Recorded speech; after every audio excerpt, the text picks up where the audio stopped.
नाशिकच्या विजयानंद नाट्यगृहात संगीत शारदा या नाटकाचा प्रयोग सुरू होता. खरं तर तेव्हाच्या पुरुषी वर्चस्वाला जाब विचारणारं शारदा हे एक ज्वलंत सामाजिक नाटक. पण त्या प्रयोगादरम्यान वाचा फुटली ती एका अतिशय भीषण अशा राजकीय प्रश्नाला. दिनांक 21 डिसेंबर 1909 या रात्री हे थरार नाट्य घडून आलं. जॅक्सन या ब्रिटिश ऑफिसरवर गोळ्या झाडून 17 वर्षांचा एक कोवळा तरुण एखाद्या शूरवीरासारखा उभा होता. नाटकाचा पडदा पडून एव्हाना आरडाओरड सुरू झाली होती. प्रेक्षकांच्या झडत्या होत होत्या. अनंत कान्हेरेचा जबाब तिथंच घेण्यात आला आणि तो अतिशय अभिमानानं म्हणाला, इंग्रजांचा सूड उगवण्यासाठी मी हे कृत्य केलं. सावरकरांसारख्या देशभक्ताला ज्याच्यामुळे गजाआड जावे लागते त्याला मृत्यूदंड हीच शिक्षा. इंग्रजांचा युनियन जॅक भारतात बेमालूमपणे फडकू लागला ते वर्ष होतं 1818. बंगाल, पंजाब आणि उर्वरित उत्तर हिंदुस्थान जिंकून घेऊन ब्रिटिश महाराष्ट्र मिळवण्यासाठी अक्षरशः चरफडले. आपल्या डोळ्यासमोर आपल्या देशाचं स्वातंत्र्य नष्ट होताना बघत एक दुर्दैवी पिढी हिंदुस्थानात दिवस काढत होती. पूर्वजांच्या पराक्रमाची पर्वा नाही आणि भविष्यात काय करायचं याचं भान नाही अशी ही पिढी. निस्तेज आणि कळहीन पारतंत्र्याच्या अंधाऱ्या रात्री सरता सरेनात, सोसवेनात त्यात एखादी प्रकाशाची बारीकशी तिरीप दिसायची. ती होती 1857चा संग्राम.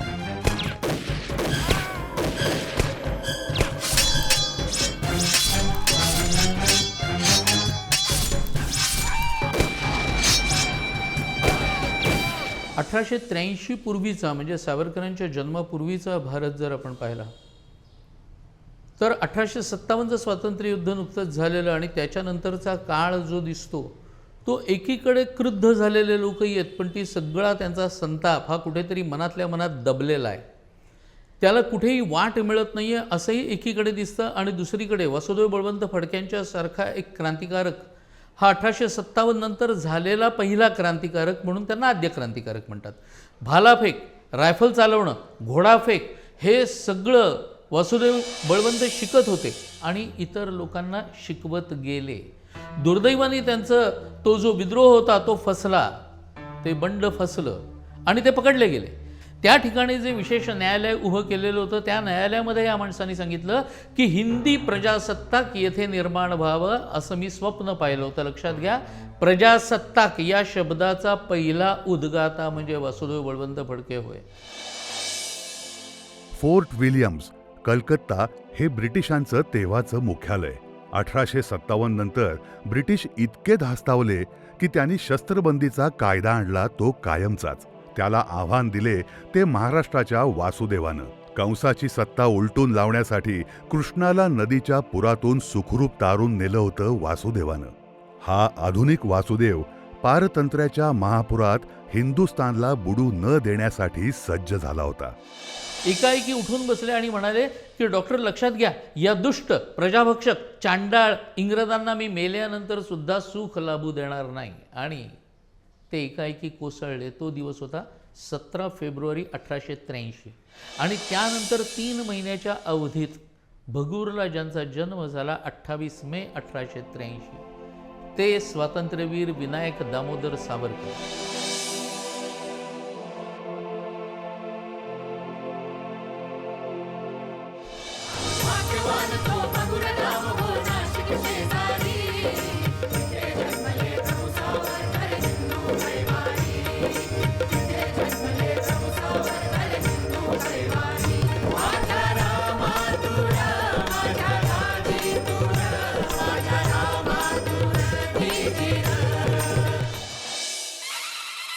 सावरकरांचे पूर्वज पेशव्यांच्या सैन्यात वतनदार होते.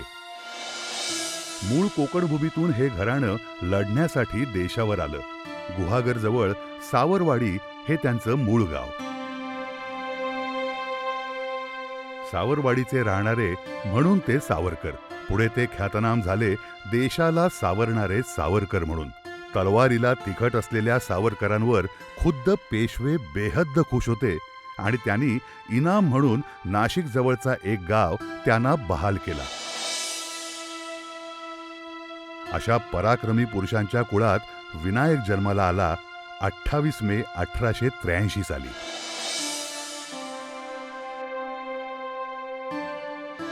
विनायकचे वडील दामोदरपंत त्यांचा पराक्रमी, कर्तृत्ववान आणि विद्वान असा लौकिक, तर आई राधाबाई मोठ्या श्रद्धाळू, वतनदार असल्यामुळे सावरकरांचा भगूरमधील वाडा मोठ्या खुबीनं बांधला होता. धान्य साठवण्यासाठी भली मोठी कोठारं त्यात सामावलेली होती.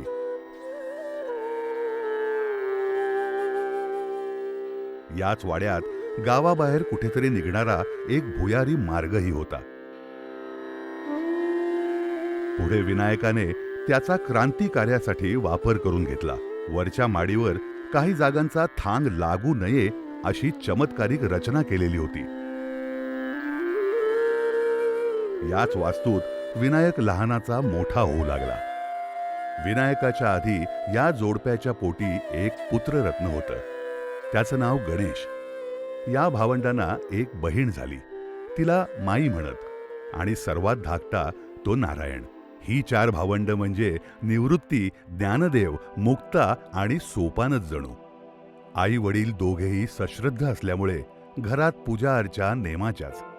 4ही भावंडांना एकत्र बसवून दामोदरपंत पुराणातील कथा सांगत.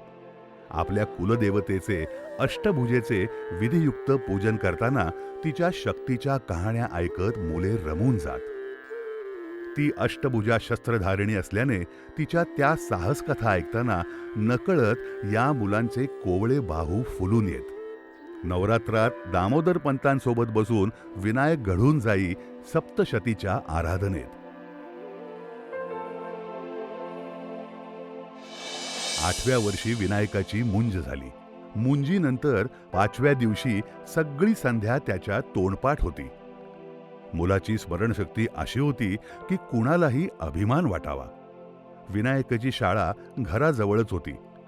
शाळेतही हा मुलगा सगळ्यांचं लक्ष वेधून घेई. शिक्षकांचा तो लाडका होता.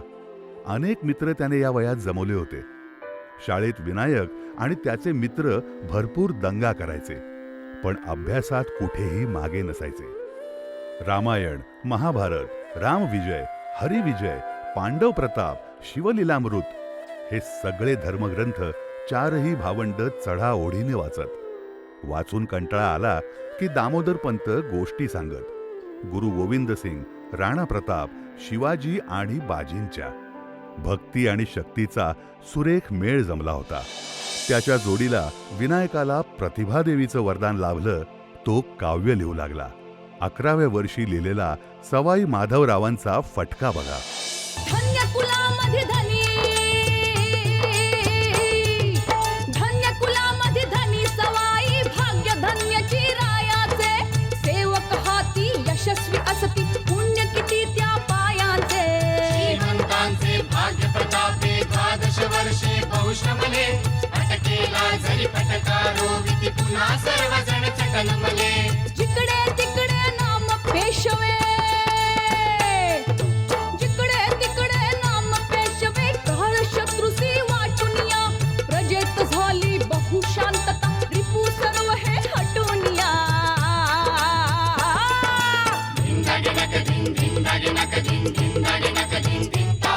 विनायकच्या मनाची मशागत झाली होती. बी पेरलं गेलं होतं. त्याला घातलं होतं पुरेशा संस्कारांचं खत पाणी. आता वाट पाहायची होती तो फक्त त्या बीजाला कोंब फुटण्याची. पण त्याआधीच राधाबाई देवाघरी गेल्या. अचानक, आकस्मिक.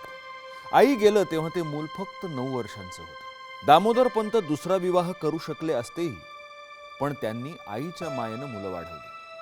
स्वतःच्या पलीकडे इतरांचा विचार करायला त्यांनी मुलांना शिकवलं. विष्णूशास्त्री चिपळूणकरांची निबंधमाला तेव्हा विनायकनं वाचली. तो काळही तसा अस्थिरच होता म्हणा. टिळक आगरकरांच्या राष्ट्रीय विचारांच्या शाळा आत्ता कुठं स्थिरावत होत्या, पण त्यांची वर्तमानपत्र मात्र लोकांना अस्वस्थ करत होती. गणेशोत्सव, शिवोत्सव यांच्या निमित्तानं लोक एकत्र येत आपलं काहीतरी चुकतंय हे लोकांना जाणवत होतं. आणि या धामधुमीत महाराष्ट्राच्या दिशेनं येत होतं एक भयंकर जीव घेणं संकट. महाराष्ट्र सुटकात होता. प्लेगमुळे घराघरातून प्रेतयात्रा निघत होत्या. घरात घुसून चौकशीच्या कारणाखाली गोरे पोलीस आया बहिणींवर हात टाकत होते, एखाद्या महिषासुरासारखे.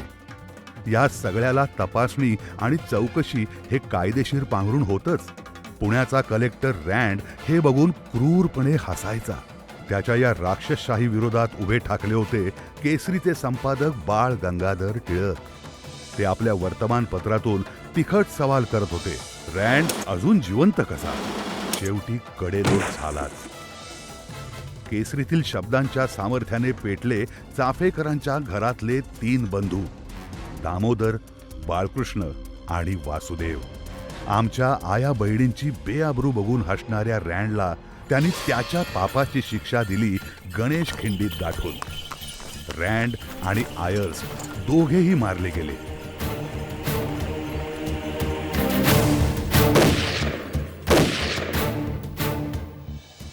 यात साहजिकच टिळकांना सरकार अडकवणार होतच. त्यांच्यावर राजद्रोह लादला. पण चाफेकर बंधूंना मात्र वधस्तंभावर चढवलं. एकाच घरातले 3 भाऊ एकाच वेळी फासावर चढवण्याची ही जगातली एकमेव घटना.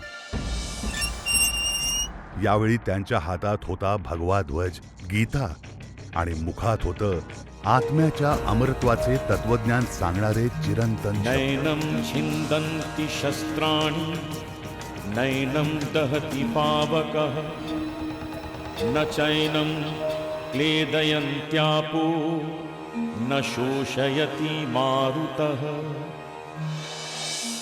विनायक तेव्हा भगूरला होता. आता तो बराचसा तयार झाला होता. जगाचा सगळा इतिहास त्याने झपाटून वाचला. आरण्यकाची पोथी वाचताना आपल्या घराण्याचं आरण्य होईल की काय याची पर्वा त्याने कधीही केली नाही. तो वाचता वाचता लिहू लागला. वर्तमानपत्रात त्याचे लेख छापून येऊ लागले. तापत्या विषयांवर पंडितांशी तो वाद घालू लागला, कुणालाही न घाबरता. त्याचं वक्तृत्व म्हणजे शब्दांचा खळखळता झराच. आपले पूर्वज शूर होते, आपणही व्हावं त्यांच्यासारखं आणि देशासाठी खूप काही करावं असं मनापासून वाटू लागलं विनायकाला. आणि तेवढ्यात लोकमान्यांच्या केसरीमध्येच त्याने बातमी वाचली चापेकर बंधूंच्या हौतात्म्याची. आपल्या प्राणांची पर्वा न करता 3 तरुण फासावर चढतात आणि आपण तर काहीच करत नाही. मी माझ्या देशासाठी काय करू शकतो असा प्रश्न त्याला सतावू लागला होता. हे असे प्रश्न आज तुम्हा आम्हाला पडतात का हो? पण विनायकला मात्र त्या प्रश्नानं अस्वस्थ केलं. रात्रभर विनायक रडत होता, उसासत होता. त्याच्या अश्रूंनी केसरीचा तो अंक भिजून गेला होता. जणू ती अष्टभुजा त्याला सांगत होती, विनायका, बाळा उठ. चापेकर फासावर गेले म्हणून रडतोस काय? त्यांचा वसा तू पुढे चालवू शकतोस ना? तर मग लढायला सिद्ध हो. माझे आशीर्वाद आहेत तुझ्या पाठीशी. मी माझ्या देशाचे स्वातंत्र्य परत मिळवण्यासाठी सशस्त्र क्रांतीचा केतू उभारून मारिता मारिता मरे तो झुंजेन. हा प्लेग आताशा बराच फोफावला होता. नाशकात तर तो आलाच, पुढे भगूरला त्यानं विळखा घातला आणि आता तर दामोदर पंतांना दुर्दैव म्हणायचं या मुलाचं. लहानशा आजारानं आई गेली आणि आता प्लेगानं पितृछत्रही ओढून नेलं. आता आईबाप दोघंही नाहीत, पण हे चौघे मात्र अधिकच जवळ आले, अगदी एकजीव झाले. म्हणजे मोठ्या गणेशचं लग्न झालं होतं. फडक्यांची येसू आता सावरकरांची झाली होती. तीच आता या पोरांची माय. पण संकट काही थांबत नव्हतीच हो. अण्णा प्लेगानं गेले आणि पाठोपाठ गणेश म्हणजे बाबाला आणि धाकट्या नारायणाला म्हणजे बाळला सुद्धा प्लेगानं पछाडलं. अशा वेळी एकट्या यसुवहिनी डबे बनवायच्या आणि विनायक ते डबे घेऊन दोघांसाठी रुग्णालयात जायचा. तिथं विनायकची भेट झाली ती म्हस्कर आणि पागे या दोघांची. ते सरकारी नोकर असले तरी राष्ट्रीय विचारांचे होते आणि त्यांनी तेव्हा काढली होती विद्यार्थी संघ नावाची एक संस्था. तिथं बोलण्याच्या ओघात त्यांना समजलं विनायकनं घेतलेल्या अष्टभुजे समोरच्या शपथेबद्दल. त्यांच्या गप्पा वाढल्या आणि विनायक जे सांगतो ते त्या दोघांना पटू लागलं आणि हळूहळू का होईना गुप्त मार्गानं आता प्रत्यक्ष कामाला सुरुवात केली पाहिजे हे त्या तिघांनीही ठरवलं. बघितलं, वाईटातून चांगलं घडतं ते असं. हाच बोळतो तिळभांडेश्वर आता नाव निराळे, या इकडून या तिथे साचले रक्ताचे थारोळे. जपून टाका पाऊल फारच अरुंद आहे वाट, अंधाराची शतवर्षाची त्यात असे वहिवाट. हाच कोपरा हीच घरे ती थांबा येथ जरासे, निथळत त्या भिंतीवर देखा अजूनी आर्त उसासे. याच कोंदटा मधुनी फुटल्या या मृत्युंजय ज्योती, धुमसत गेल्या ठिणग्या ज्यांच्या त्रिखंड पृथ्वीवरती. सगळ्या जगाला हेवा वाटेल अशा एका क्रांती सम्राच्या योजना या वास्तूत घडल्या. एक दिवस एकेका राष्ट्रभक्ताबद्दल तो भरभरून बोलायचा. राणी लक्ष्मीबाई पोटच्या ताण्या पोराला पाठीवर घेऊन देशासाठी लढली. तुम्ही तुमच्या देशासाठी काय करणार? शहारलेली पोरं एका आवाजात म्हणायची, आम्ही आमच्या देशासाठी राणीसारखं बलिदान देऊ. विनायक सांगायचा, मित्रांनो, ही वाट सोपी नाही. तुम्हाला कठोरात कठोर शिक्षा होईल, घरदार जप्त होईल, संपत्ती नाहीशी होईल, हातापायावर फटके हाणले जातील, रक्ताने माखलेले असाल तरी बर्फाच्या लादीवर आडवे करून जखमांवर मीठ चोळलं जाईल. ऐकवतही नाहीत इतक्या भयंकर शिक्षा. आहे तयारी सहन करण्याची? ती असेल तरच घ्या शपथ लढण्याची. एकदा पुढे निघालात की परतीचे दरवाजे असतील कायमचे बंद. मुलं आत्मविश्वासाने तयार व्हायची. म्हणायची, विनायका, तू म्हणशील ते आणि तसंच आम्ही करू. देशासाठी वाटेल ते सहन करू. हे संवाद ऐकून त्या भिंती थरारून जात. जमिनीला कापरं भरे. मग विनायक यांची परीक्षा म्हणून काही मोहिमा आखायचा. या मोहिमांमधून विनायक आपल्या मित्रांना देशासाठी लढण्यासाठी घडवत होता. पुढच्या प्रवासासाठी त्यांना तयार करत होता. त्यांचं मनोबल वाढवत होता. 1901 साली ज्या वेळेला व्हिक्टोरिया राणी गेली, त्यावेळेला भारतामध्ये अनेक स्थळी शोकसभा झालेल्या होत्या. पण भगूर नाशिकमध्ये होणाऱ्या अशा सभांना कडाडून विरोध जर कोणी केला असेल तर तो स्वातंत्र्यवीर सावरकरांनी केलेला होता.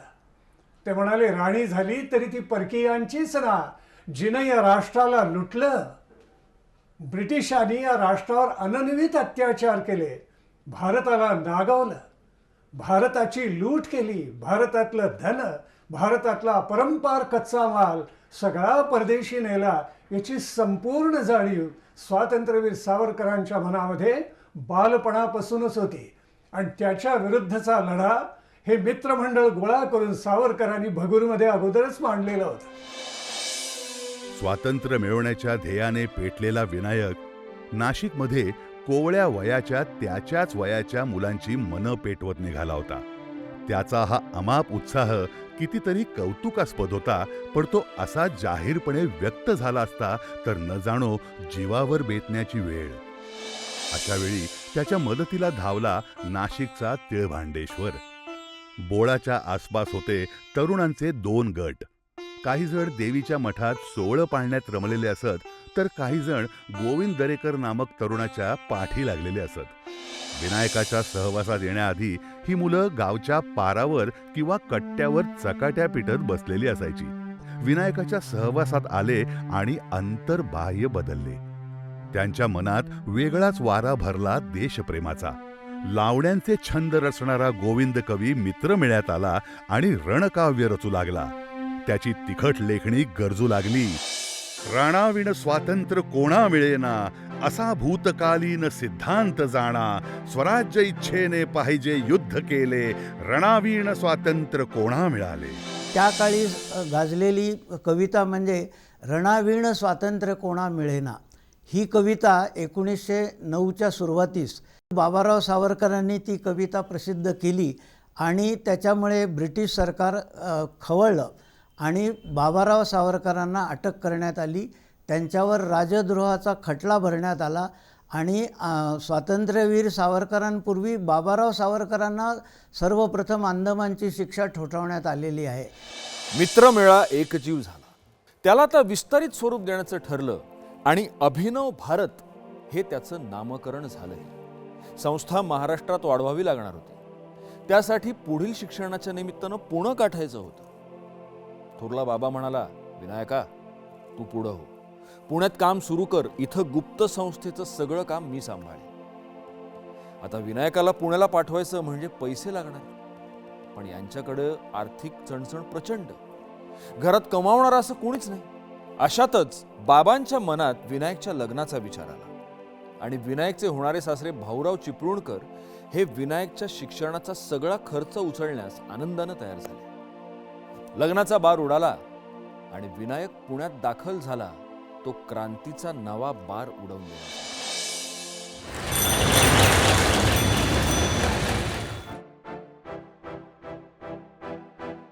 पुण्यात आल्यावर सावरकरांनी प्रवेश घेतला लोकमान्यांनी सुरू केलेल्या फर्ग्युसन कॉलेजात.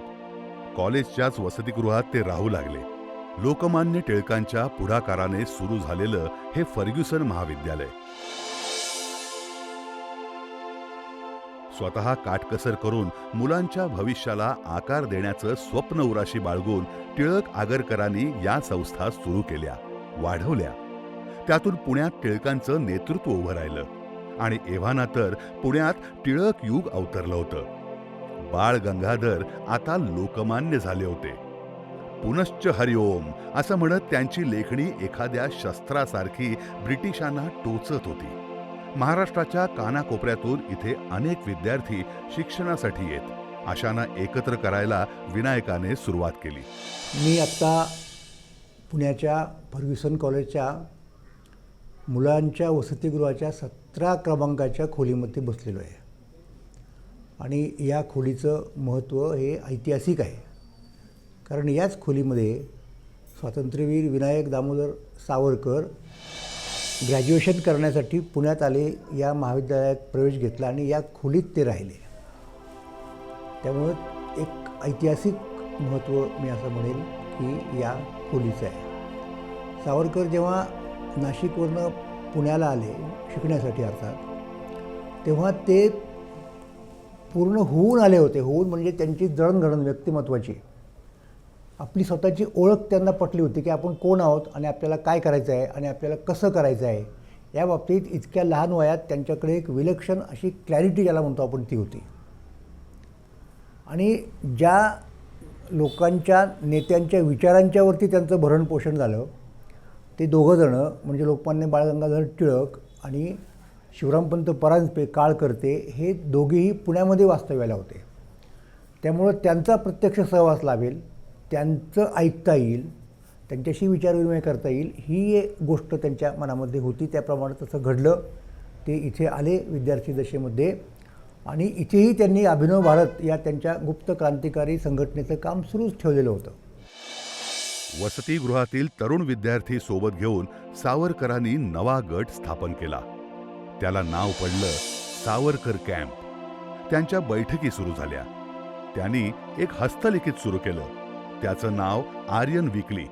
वसतिगृहात त्यांनी शिवरायांची तस्वीर लावली आणि आमच्या पारतंत्र्याचा प्रश्न मांडला थेट छत्रपतींच्या दरबारात.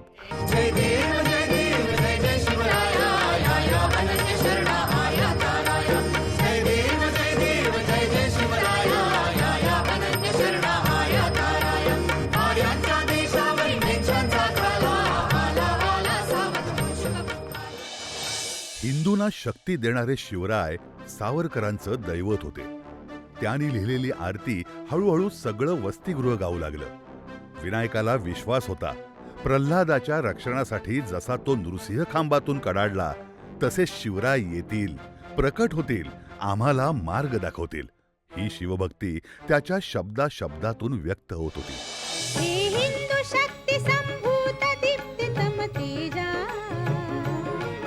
हे हिंदू शक्ती संभूत दीप्तितम तेजा, हे हिंदू तपस्या पूत ईश्वरी ओजा, हे हिंदू श्री सौभाग्य भूतीचा साधा,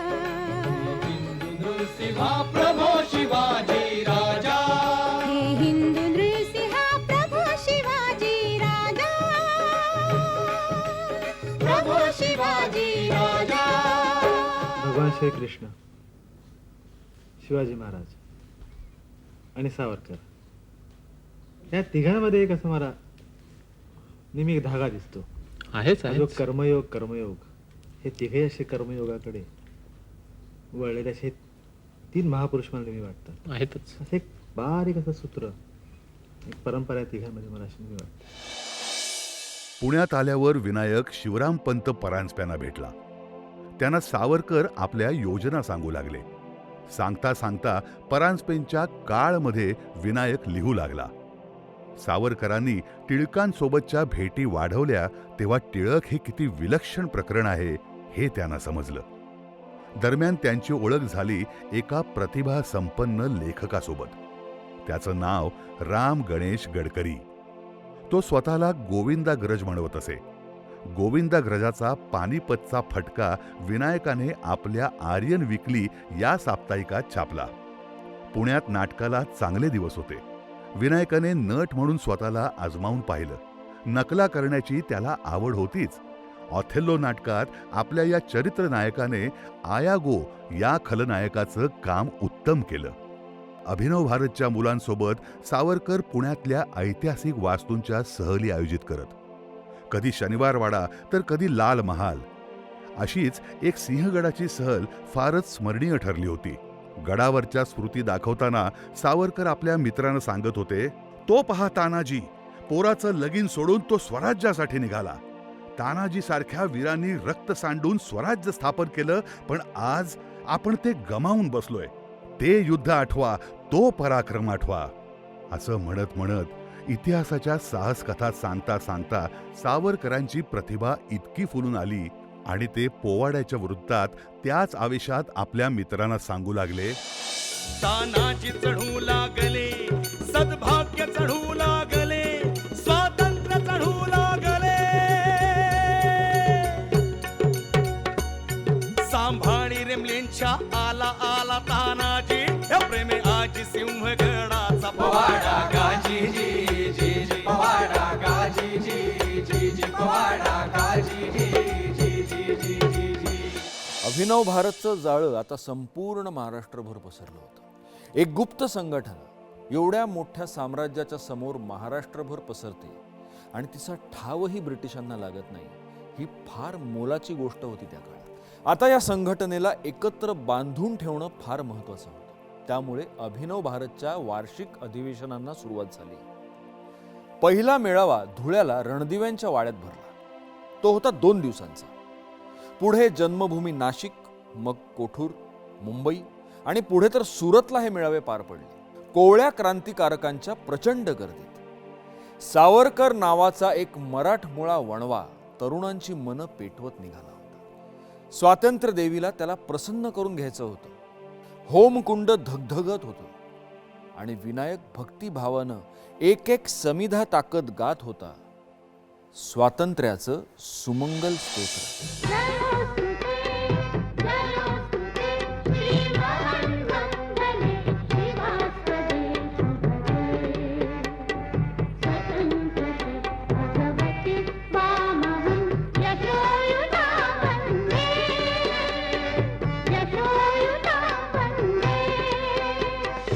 लॉर्ड कर्झनने जाहीर केलेल्या बंगालच्या फाळणीविरोधात तेव्हा वंगभंग आंदोलन पेटलं होतं. लोकमान्यांनी त्याच्या जोडीला स्वदेशीचा पुरस्कार आरंभला होता.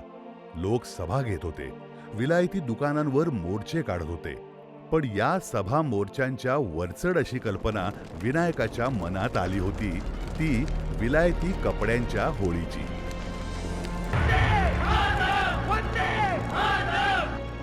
बघता बघता शेकडो कपड्यांचे ढीगच्या ढीग जमा झाले. चौघड्यांच्या गजरात मिरवणूक सुरू झाली. गुलाल उधळला गेला. परांजपे, बाळासाहेब नातू, भोपटकर बंधू हे आलेले होते. मिरवणूक लकडी पुलाजवळ पोचली. टिळकांना बोलवायला स्वतः सावरकर गेले. आता होळी पेटवण्यात खरी मजा होती. होळी पेटली. वेळ आलीच तर उघड्या अंगाने राहू, पण इंग्रजांचे कपडे अंगावर कदापि घालणार नाही असं म्हणत धाड धाड विलायती कपडे होळीत भस्मसात होऊ लागले. ज्वाला धगधगल्या. क्रांतीचे गोंधळी घोषणा देऊ लागले.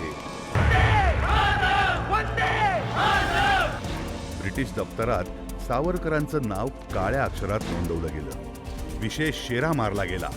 हा विनायक सावरकर अति जहाल आहे, याच्यापासून साम्राज्याला धोका पोचू शकतो, सावधान. फर्ग्युसन कॉलेजची जी मॅनेजमेंट होती, आपण व्यवस्थापन मंडळ म्हणतो, ते जरी लोकमान्य टिळकांनी आणि आगरकरांनी स्थापन केलेलं असलं तरी दरम्यानच्या काळात आगरकरांचा देहांत झाला होता आणि लोकमान्य टिळक संस्थेतून बाहेर पडले होते. त्यामुळं या संस्थेचा आणि या कॉलेजचा ताबा नेमस्त मंडळींच्याकडे आलेला होता. प्राचार्य रँगलर परांजपे, रपू परांजपे होते, ते प्राचार्य होते आणि त्यांना आपल्या महाविद्यालयातील एक विद्यार्थी अशी गोष्ट करतो हे खपणं शक्य नव्हतं. तेव्हा त्यांनी सावरकरांना जाब विचारला त्या गोष्टीचा, म्हणजे प्राचार्य या नात्यानं, आणि सावरकरांना दंड केला त्यांनी शिक्षा म्हणून. त्यावेळेला लोकमान्य टिळकांनी या सगळ्या प्रकारावरती अग्रलेख दिला. हे आमचे गुरु नव्हेत की ज्या पद्धतीने हे लोक वागतायत, वावरतायत, त्यांना आम्ही गुरु म्हणू शकत नाही. सावरकरांना केलेल्या दंडाच्या मुद्द्यावरून आणि अतिशय मोरोपंतांना कोट केलं त्यांनी त्या आपल्या अग्रलेखामध्ये आणि त्यांच्यावरती टीका केली. तर अशा प्रकारे सावरकर आणि टिळक इथे जवळ आले आणि नंतर सावरकरांना ग्रॅज्युएट झाल्यानंतर इंग्लंडला जायचं होतं ना, तर म्हणजे बॅरिस्टर होण्यासाठी. तर त्यासाठी जे जे काही आवश्यक आहे इथून, म्हणजे त्यांना प्रमाणपत्र मिळवून देणे, शिफारसपत्र मिळवून देणं, श्यामजी कृष्ण वर्मांच्याकडं शब्द टाकणं, या सगळ्या गोष्टी लोकमान्य टिळकांनी केल्या. त्यामुळं सावरकरांच्या जडणघडणीमध्ये अशा प्रकारे टिळकांच्या योगदानाचा एक मोठा काय म्हणायचं प्रभाव आहे. अभिनव भारत वाढत होता. ताऊन सुलाखून मुलं येत होती आणि सावरकरमय होत होते. व्यावहारिक जगात कोणी विचारेना म्हणून बघूया स्वतःला इथे आजमावून, इतका साधा सोपा मामला नव्हता तो. इथल्या प्रत्येकाला शालेय अभ्यासक्रमात पहिल्या 5 असलंच पाहिजे, इथपासून ते क्रांतिकारकांनी संसार करावा की नाही, केला तर नेमकी काय खबरदारी घ्यावी, अशा प्रत्येक बाबतीत विशेष नियमावली होती अभिनव भारतची. अशी शिस्तबद्ध संघटना तेव्हा ही एकमेव असावी. एकत्रित मोठा परिणाम साधायचा तर आपल्याकडे शस्त्रास्त्र लागणार होती. त्यासाठी तर विनायक निघाला होता लंडनला. आपला कोवळा मुलगा, बायको, भाऊ, वहिनी आणि सगळ्या मित्रमेळाव्याला मागे सोडून निघायच्या आधी काळकर्ते शिवरामपंत परांजपे यांनी विनायकाला घरी जेवायला बोलावलं. पंतांच्या शब्दांवर तर सावरकरांचा पिंड घडला होता. रात्री टिळकांनी सुद्धा आपल्या घरी सावरकरांना बोलावलं होतं. टिळकांचा आशीर्वाद नसता तर हे सगळं घडलंच नसतं. क्रांतीच्या त्या खडगाची मूठ टिळक होते. निघण्याच्या आधीची ती रात्र. इथून पुढे कुठल्या अग्निपरीक्षेला हा मुलगा सामोरा जाणार आहे याची कल्पना टिळकांना होती. त्यांनी आपल्या धीर गंभीर स्वरात विनायकाला 4 हिताच्या गोष्टी सांगितल्या. हा तेजस्वी तरुण आता दुरावणार म्हणून बळवंतराव भावनावश झाले. इतके वर्षात पुण्यातच असल्यानं टिळक आणि विनायकात काही बंध निर्माण झाले होते. टिळकांच्या आतासारख्या भेटी होणार नाहीत, या गुरुचा सहवास आता फारसा लाभणार नाही, या विचारानं सावरकरही आतून हलले. टिळकांचा आशीर्वाद घेऊन सावरकरांनी हा देश सोडला. टिळकांचा आशीर्वाद हा त्या पुणे शहराचा नव्हे अख्ख्या भारतवर्षाचाच आशीर्वाद होता ना. टिळकांच्या रूपात सगळा देश आपल्या पाठीशी खंबीरपणे उभा आहे, या अफाट जाणीवेनं पुण्यात पराक्रम गाजवलेला विनायक निघाला होता लंडनला, थेट शत्रूच्या शिबिरात.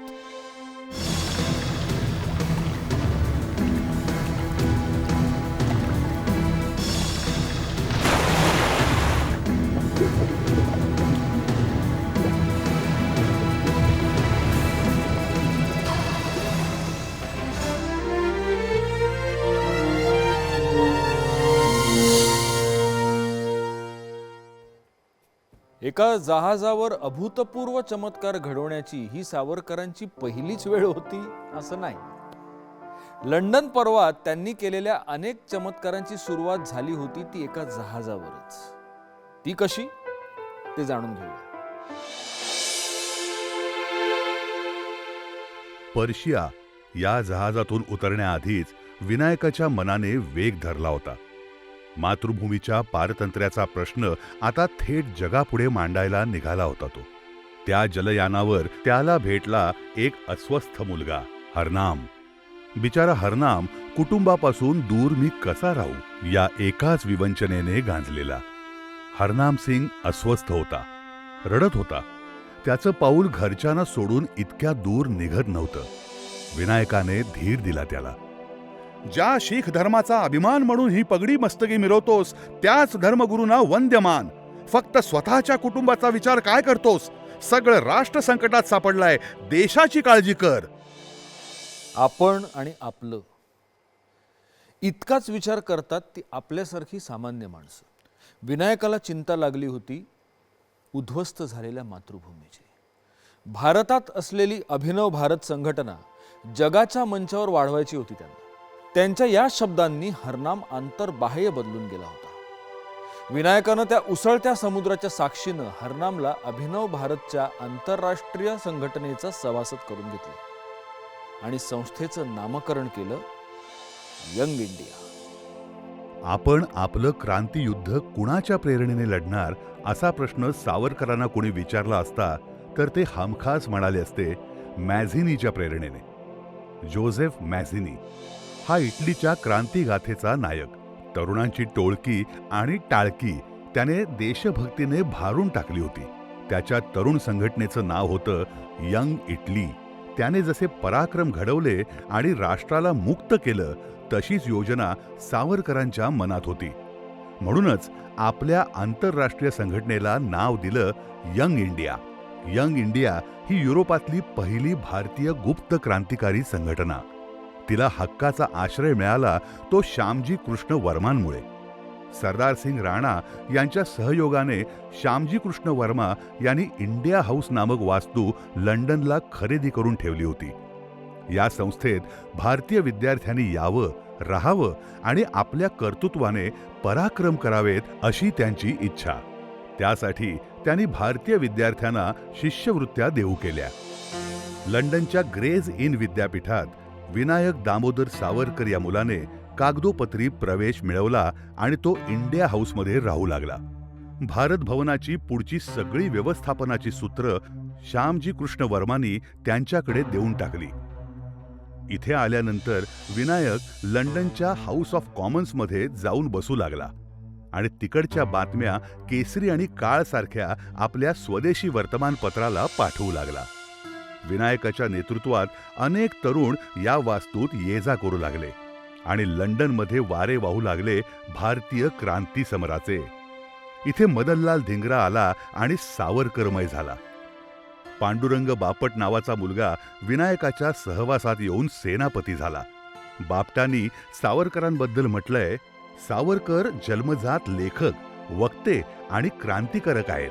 लिहिणे आणि बोलणे त्यांच्यावर सोपवून मी क्रांतिकारक कृती करण्याकडे वळलो, तो त्यांच्यामुळेच. निरंजन पाल लिहितात, Savarkar was the sun, we were all his satellites. या सगळ्यांच्या सोबतीला सावरकरांच्या गोटात होते लाला हरदयाळ, हरिश्चंद्र कोरेगावकर, भाई परमानंद, रफिक महम्मद खान, ज्ञानचंद वर्मा, बाबा जोशी, VVS अय्यर, वीरेंद्रनाथ चट्टोपाध्याय आणि आणखीन कितीतरी ज्ञात अज्ञात. अशा सगळ्यांना सावरकरांनी शपथ दिली होती. लंडनला आल्यावर सावरकरांनी लिहायला घेतला मॅझिनीचा इतिहास. जोझेफ मॅझिनी हा त्यांचा प्रेरणा पुरुष. त्याच्याच देशात त्याने केली तशी क्रांती भारतात घडवून आणण्याची स्वप्न सावरकर बघत होते. ते स्वप्न जगण्याची ही ती वेळ होती. लंडनला जरी हे पुस्तक लिहून पूर्ण झालं असलं तरी ते प्रकाशित झालं मात्र भारतात, बाबाराव सावरकरांच्या विशेष प्रयत्नामुळे. पहिल्या 2000 प्रती अवघ्या 15 दिवसात संपल्या. त्याला कारण बाबा सावरकरांचं संघटन. या पुस्तकाला बरीच दीर्घ प्रस्तावना त्यांनी लिहिली होती. त्या काळात ही प्रस्तावना तरुणांच्या तोंडपाठ होती.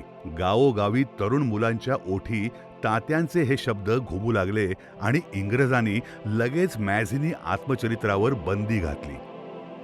माझ्या पुस्तकावर बंदी घालता काय? तुमच्याच देशात मी काय करतो ते बघाच, असं म्हणत आता सावरकर इंडिया हाऊसमध्ये बस्तान बसवू लागले. अवतीभवती असलेली तरुण मुलं एकत्र यावीत, त्यांना भारत भवन आपलंसं वाटावं या हेतूने त्यांनी एकत्रीकरणाला सुरुवात केली. हिंदुस्थानच्या कानाकोपऱ्यातून आलेले तरुण इथे जमू लागले. ही तशी सोपी गोष्ट नव्हती. लंडनला आल्यावर इथल्या मोकळ्या ढाकळ्या आणि चकचकीत वातावरणात ही मुलं रमून जात. अशातच 1857चं स्वातंत्र्य समर घडून आता 50 वर्ष लोटत होती. ब्रिटिश अजूनही त्याचा उच्चार सैनिकांचं बंड म्हणूनच करत.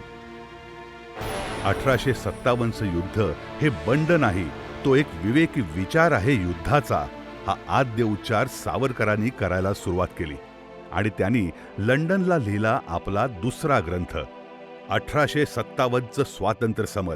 हे पुस्तक आधीच्या पुस्तकाहूनही ज्वालाग्रही होतं. धर्मासाठी मरावे, मरोनी अवघ्यांसी मारावे, मारिता मारिता घ्यावे राज्य आपुले, असा थेट संदेश देत 1857च्या स्वातंत्र्य समराचा पहिला सुवर्ण महोत्सव सावरकरांनी घडवून आणला शत्रूच्या उरावर, थेट लंडनमध्ये. या भारत भवनात जसे क्रांतीचे सोहळे झाले, गुप्त बैठका झाल्या, तसेच बॉम्ब बनवण्याचे प्रयोगही झाले. इथे अनेक बंदुका निरखून पारखून निवडल्या गेल्या. याच वास्तूत 21 पिस्तुलं सावरकरांनी निवडली होती. ती 21 पिस्तुलं भारतात आपल्या सहकाऱ्यांना पाठवायची आणि एकाच वेळी धमाका उडवायचा असा बेत होता. चतुर्भुज अमीन ही पिस्तुलं आणि काडतुसं घेऊन निघाला आणि 7 मार्च 1909ला मुंबईत सुखरूप पोहोचला. रशियन क्रांतिकारकांकडे बॉम्ब बनवण्याच्या पुस्तिका होत्या. जर का त्या बॉम्ब बनवण्याच्या पुस्तिका भारतातल्या क्रांतिकारकांना मिळाल्या असत्या आणि त्याच्या माध्यमातनं भारतात जागोजागी बॉम्ब तयार झाले असते तर एक विलक्षण क्रांतीचा प्रयोग भारतात घडून आला असता. म्हणून सावरकरांनी या कामगिरीवरती सेनापती बापटांना पाठवलं आणि सेनापती बापट निघाले. ते तिथे पोहोचले तेव्हा एक आणखी व्यक्ती होती बरं का त्यांच्यासोबत. तिचं नाव अना घोष, ती त्यांची मैत्रीण. ती तिथे काय करत होती प्रश्न पडेल आपल्याला. पण या रशियन भाषेतल्या बॉम्ब बनवण्याच्या पुस्तिका इंग्रजीत भाषांतरित व्हायला हव्या होत्या ना. त्या भाषांतरित करणार कोण? त्यांची ही जी मैत्रीण होती अना, तिला रशियन भाषाही येत होती आणि तिला इंग्रजीसुद्धा उत्तम येत होतं. तिनं ही जबाबदारी पत्करली आणि रशियन भाषेतल्या बॉम्ब बनवण्याच्या पुस्तिका अनानं सेनापती बापटांना इंग्रजीत भाषांतरित करून दिल्या. मित्रांनो, आश्चर्य वाटेल आपल्याला. गंमत अशी आहे की या मुलीनं भारताच्या स्वातंत्र्यासाठी ती वैद्यकीय शिक्षण घेत होती. तिच्या वैद्यकीय शिक्षणाच्या दरम्यानची 6माही परीक्षा बुडवली आणि 6माही परीक्षा बुडवून ही मुलगी सेनापती बापटांसोबत गेली आणि तिनं अवघ्या 4 दिवसांमध्ये त्या बॉम्ब बनवण्याच्या पुस्तिका भाषांतरित करून दिल्या. रशियातून आणवलेल्या त्या पुस्तिका सावरकरांनी भारतात पाठवल्या. पुण्याहून प्रवास करत करत त्या पुस्तिका पोहोचल्या बंगालपर्यंत. खरं तर भारतातल्या प्रत्येक शहरात क्रांतीची योजना धुमसत राहावी आणि एकाच वेळी सर्व स्तरातून हा उठाव व्हावा, या भूमिकेतून सावरकरांनी या पुस्तिका पाठवल्या होत्या. मात्र सर्वदूर त्या जायच्या आधीच मुझफ्फरपूर उतावळ झालं. किंग्सफर्ड नामक एका अधिकाऱ्याच्या बग्गीवर एके दिवशी अचानक बॉम्ब फुटला आणि व्हायचा तो बोभाटा झालाच. लंडन इतकीच सक्षम यंत्रणा आपण इतर युरोपीय देशांमध्ये उभारू शकू इतपत या क्रांतिकारकांची तयारी झालेली होती. आम्हाला लंडनमध्ये तुम्ही क्रांतिकार्य करू देत नाहीत, आम्ही फ्रान्सला जातो, आम्ही अमेरिकेत जातो, आम्हाला संधी मिळेल तिथे आम्ही जाऊ आणि राष्ट्राच्या स्वातंत्र्यासाठी जगभर अनेकांना प्रेरणा देऊ आणि जगभरातून शस्त्रास्त्र मिळवू आणि ती शस्त्रास्त्र भारतात पाठवून आम्ही भारतात क्रांतीचे बार उडवून देऊ. इतपत सावरकरांची मानसिक, शारीरिक आणि ऑन पेपर ज्याला आपण म्हणतो ना, कागदावर सुद्धा तयारी झालेली होती. सावरकरांच्या गटात एक तपस्विनी महिला होती, भिकाजी रुस्तुम उर्फ मदाम कामा. कामाबाईंचे भारतातल्या क्रांतियोद्ध्यांशी सलोख्याचे संबंध होते आणि त्यांच्या शब्दाला मान होता. लंडनला येण्याआधी त्या जर्मनी, फ्रान्स आणि स्कॉटलंड येथे राहिलेल्या होत्या. जर्मनीत होणाऱ्या आंतरराष्ट्रीय समाजवादी परिषदेचं निमंत्रण त्यांना दिलं फ्रान्सच्या मार्सेलच्या महापौरांनी, जीन जेरिस यांनी. किती आनंद, किती उत्साहात असतील कामाबाई. पण ज्या देशाचं प्रतिनिधित्व जागतिक व्यासपीठावर करायला निघाल्या होत्या तो देश मुळी खितपत पडलेला पारतंत्र्यात. कामाबाई हिरमुसल्या. विनायकरावांना जेव्हा समजलं तेव्हा त्यांच्या मनात एक धाडसी कल्पना आली.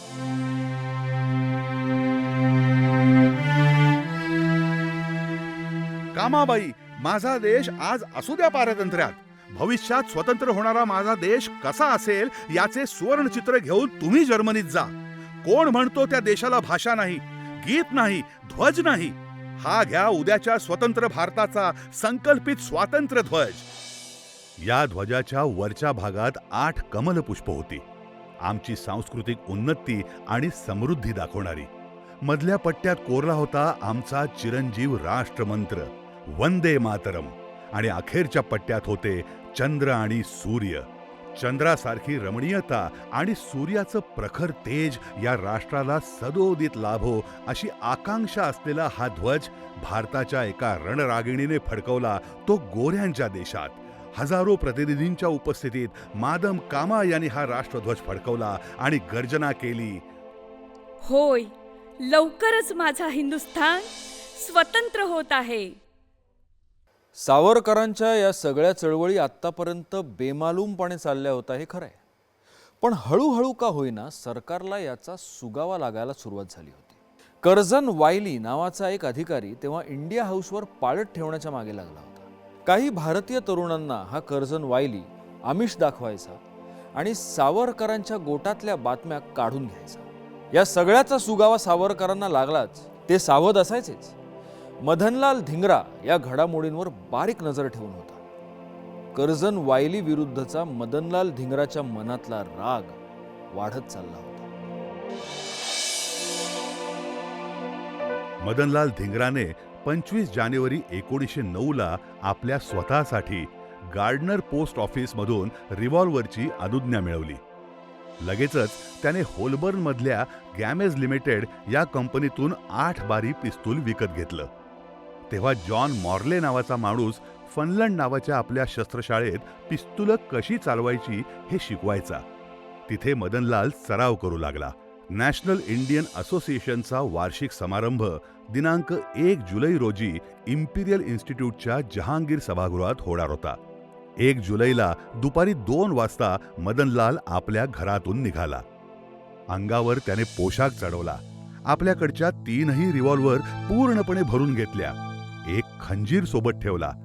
12 इंच लांबीचा सुरा त्याने कोटाच्या खिशात दुमडून ठेवला आणि मदनलाल पंचहत्यारी होऊन घराबाहेर पडला.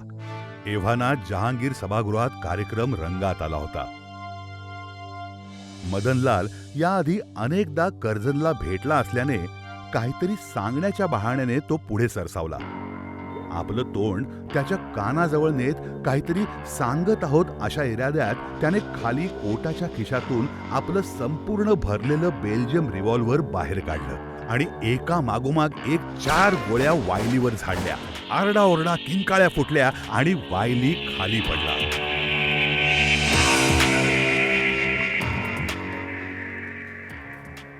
धावाधाव झाली. डॉक्टर आले तोवर रात्रीचे 11:15 वाजले होते. 12 वाजायला थोडाच वेळ बाकी होता, पण कर्झनच्या शरीरातले चैतन्य केव्हाच निघून गेले होते. मदनलाल स्वतःहून पोलिसांच्या स्वाधीन झाला. पोलिसांनी मदनलालची नाडी तपासली, ती व्यवस्थित होती. कुठंही तो घाबरला नव्हता. त्यानं आपलं म्हणणं सांगणारा एक कागद पोलिसांच्या हाती दिला आणि त्या रात्री मदनलालला खऱ्या अर्थानं शांत झोप लागली. मदनलाल धिंगराला फाशी दिली गेली 17 ऑगस्ट 1909 रोजी. इतके दिवस त्याचा जबाब पोलिसांनी दडवून ठेवला होता, पण अचानक तो अटकेत असताना मदनलालचा जबाब लंडनच्या सगळ्या प्रमुख वर्तमानपत्रांमध्ये सावरकरांनी छापून आणला. मदनलालच्या कृत्याचा निषेध करणारी सभा झाली. त्या सभेत सावरकर गेले आणि निषेधाच्या ठरावाला त्यांनी कडाडून विरोध केला. सावरकर आणि त्यांच्या गुप्त संघटना हा सर्वत्र चर्चेचा विषय झाला होता. बरीच वर्तमानपत्र त्यांच्या मुलाखतीसाठी प्रतिनिधी पाठवत होते, तर काही गोरे संपादक सावरकरांवर आसूड ओढत होते. इंडिया हाऊसमध्ये राहणं त्यांच्यासाठी अवघड होऊन बसलं होतं. लंडनमध्ये या सगळ्या जगावेगळ्या योजना घडवणं सुरू होतं, पण इकडे भारतात काय घडत होतं? भारतात सावरकरांच्या घरावरती ब्रिटिशांनी जप्ती आणलेली होती. घरातलं जे जे अन्नधान्य होतं ते सगळंच्या सगळं त्यांनी पटापट बाहेर अंगणात ओतून द्यायला सुरुवात केली. 2 बायका होत्या फक्त घरामध्ये आणि त्यांचा लहानसा मुलगा प्रभाकर होता. बिचाऱ्यांना घर सोडावं लागलं. ही परिस्थिती इतकी अवघड होती की शेजारी पाजारी तर सोडा, नातेवाईक सुद्धा या मंडळींना ओळख द्यायला तयार नव्हती त्या काळात. अशा वेळेस या 2 माता भगिनींनी आपलं आयुष्य कसं काढलं असेल याची नुसती आपण कल्पनाच करू शकतो. त्या काळात या सावरकरांच्या गोटातला कवी गोविंद नावाचा पांगळा कवी होता. तो त्या नाशिकच्या काळाराम मंदिरामध्ये भिक्षा मागायचा आणि त्याच्या त्या पोथीसमोर जे नाशिकचे भाविकजन धान्य आणून टाकायचे, त्या धान्यांच्या राशी हा मुलगा रात्री सावरकर कुटुंबातल्या या मातांना नेऊन द्यायचा. मित्रांनो, आपल्या स्वातंत्र्यासाठी लढणाऱ्या सावरकर कुटुंबावर ही वेळ आलेली होती. परत मातृभूमीला सागरा प्राण तळमळला, तळमळला सागरा. निमजसीने परत मातृभूमीला सागरा प्राण तळमळला, तळमळला सागरा. गेली 4 वर्ष सतत हा मुलगा घरादारापासून दूर होता. मिळेल ती संधी, दिसेल तो मार्ग निवडून मातृभूमीला मुक्त करायला निघाला होता. प्रकृती सुधारावी म्हणून सावरकर पॅरिसला आले होते हे खरे, पण आपल्या माघारी आपले सगळे सोयरे, जीवलग मित्र असे एक एक करून यज्ञात आहुती देतात आणि आपण पॅरिसला सुखरूप राहतो हा विचार त्यांना मान्य झालाच नाही आणि त्यांनी पुन्हा लंडनला जाण्याचा निर्णय घेतला.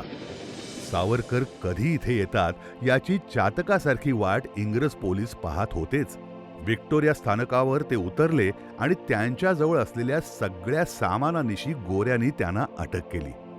एक वादळ पिंजऱ्यात कोंडलं गेलं. ब्रिटिशांनी जरासा उसासा सोडला. पुढे येणाऱ्या महाभयंकर वादळाची ही नांदी होती याचा ठाव तेव्हा कुणालाही लागला नसेल.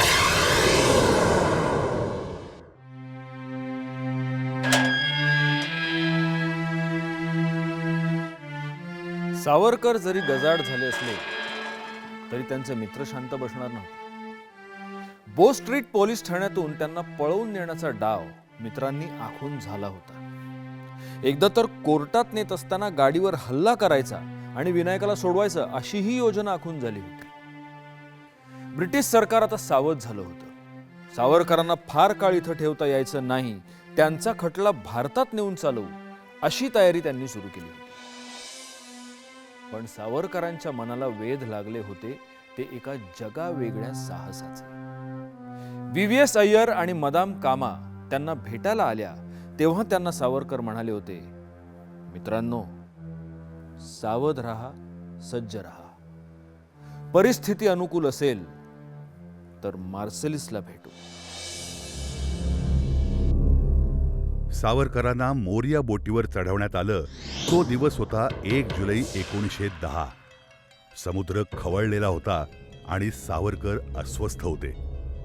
आतापर्यंतच्या प्रवासात सावरकरांनी मोठ्या खुबीनं बोटीवरील पोर्ट होलची मापं घेऊन ठेवली होती. सोबतच्या अधिकाऱ्यांना संशय अजिबात येऊ न देता साधारण 5 जुलैपर्यंत बोटीने व्यवस्थित प्रवास केला. पण मार्सेलिसच्या बंदरात अचानक बोटीत बिघाड झाल्याचं लक्षात आलं. बोट बंदराजवळ थांबवण्यात आली. मार्सेलिसला येता येता 7 जुलै उजाडला होता आणि वाटेत बोटीची सांधेनळी तुटली होती. त्या रात्री सावरकर कसे बसे झोपले असावेत. त्यांच्या मनाला वेगळेच वेध लागले होते. जणू भारत माता त्यांना त्यांच्या कानामनात सांगत होती, विनायका, ब्रिटिशांच्या कैदेत खितपत पडण्यासाठी तुझा जन्मच झालेला नाहीये. शिवरायांना आदर्श मानतोस ना? अरे मग उठ, जागा हो. शिवाजीने जशी आग्र्याहून औरंग्याच्या तावडीतून सुटका करून घेतली, तो आदर्श समोर ठेव. इथून मुक्त हो आणि पुन्हा एकदा राष्ट्रध्वज जागा कर. माझे आशीर्वाद सदैव तुझ्या पाठीशी आहे.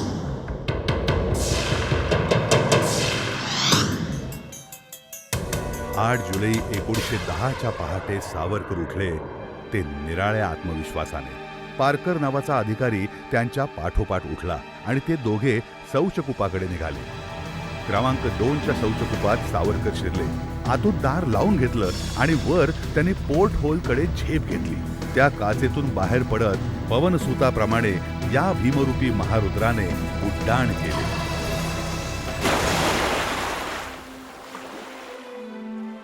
आणि मनातल्या मनात स्वातंत्र्य मातेचा जय, वंदे मातरम असं म्हणत त्या सागरात स्वतःला झोकून दिलं आणि पोहत पोहत ते फ्रान्सच्या भूमीपर्यंत पोहोचले. इकडे पोलिसांच्या लक्षात ही बाब आली आणि त्यांच्या पायाखालची जमीनच सरकली. ते मागोमाग धावले. त्यांनी पाठलाग सुरू केला. फ्रान्सच्या पोलिसांना लाच दिली आणि दुर्दैवाने सावरकरांना ताब्यात घेतलं.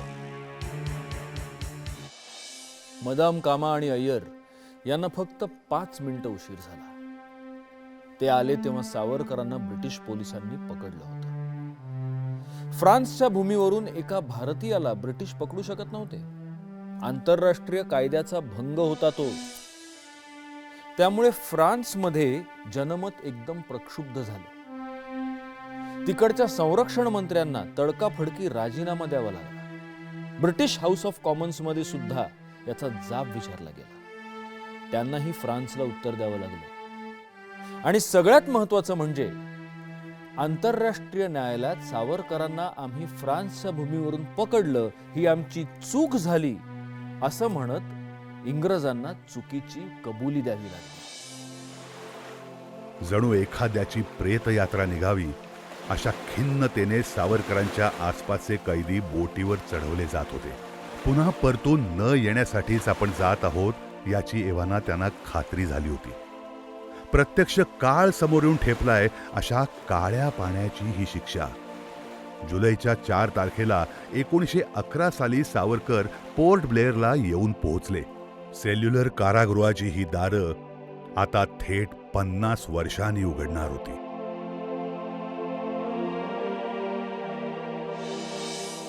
आता कठीण काळ समोर उभा होता. या चमत्कारिक उड्डाणाने ब्रिटिशांचं धाबं दणाणलं होतं. त्यामुळे तुरुंगात असतानाच सावरकरांना मारहाण, जबरदस्ती असेही प्रकार सुरू झाले.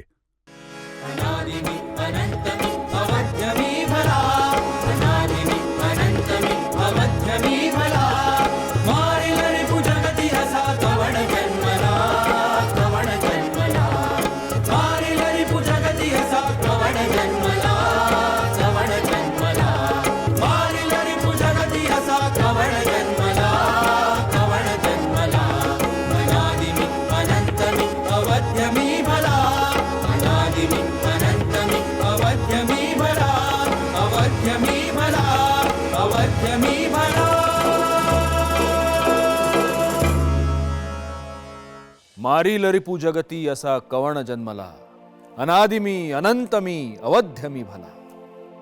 ही आत्मशक्ती घेऊन आता घालवायची होती आयुष्याच्या उत्तरार्धातली 50 वर्ष. जन्म एकच, पण जन्मठेपा 2. नियतीचा खेळ किती क्रूर होता बघा. पण तरीही विजिगीषू मनोवृत्तीनेच सावरकरांनी आपल्या कुटुंबाचा अंदमानात जायच्या आधी निरोप घेतला होता. बायकोला सांगितलं होतं, चिमण्या कावळे करतात तसा आपला संसार नाही. आपल्या एखाद्याच्या संसाराची राख रांगोळी झाली म्हणून दुःख करत बसू नकोस. संकटासाठी सिद्ध हो. या त्यागातूनच राष्ट्र घडेल. पुढे कितीतरी संसार वाचतील.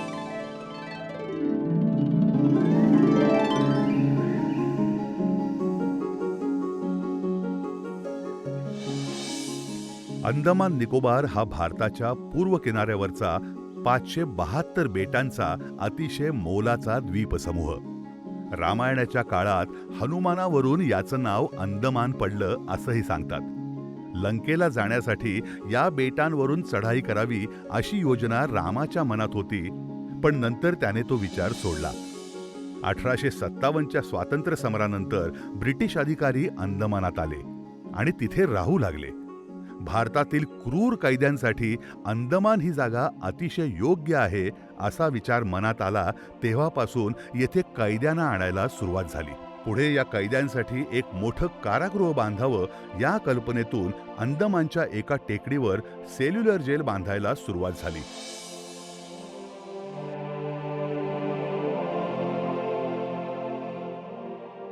(1896) साली सेल्युलर जेल बांधायला सुरुवात होऊन सुमारे 7.5 लाखांचा खर्च झाला. एकाच वेळी 700च्या जवळपास कोठड्या असतील अशी भव्यता असलेलं ते कारागृह आहे.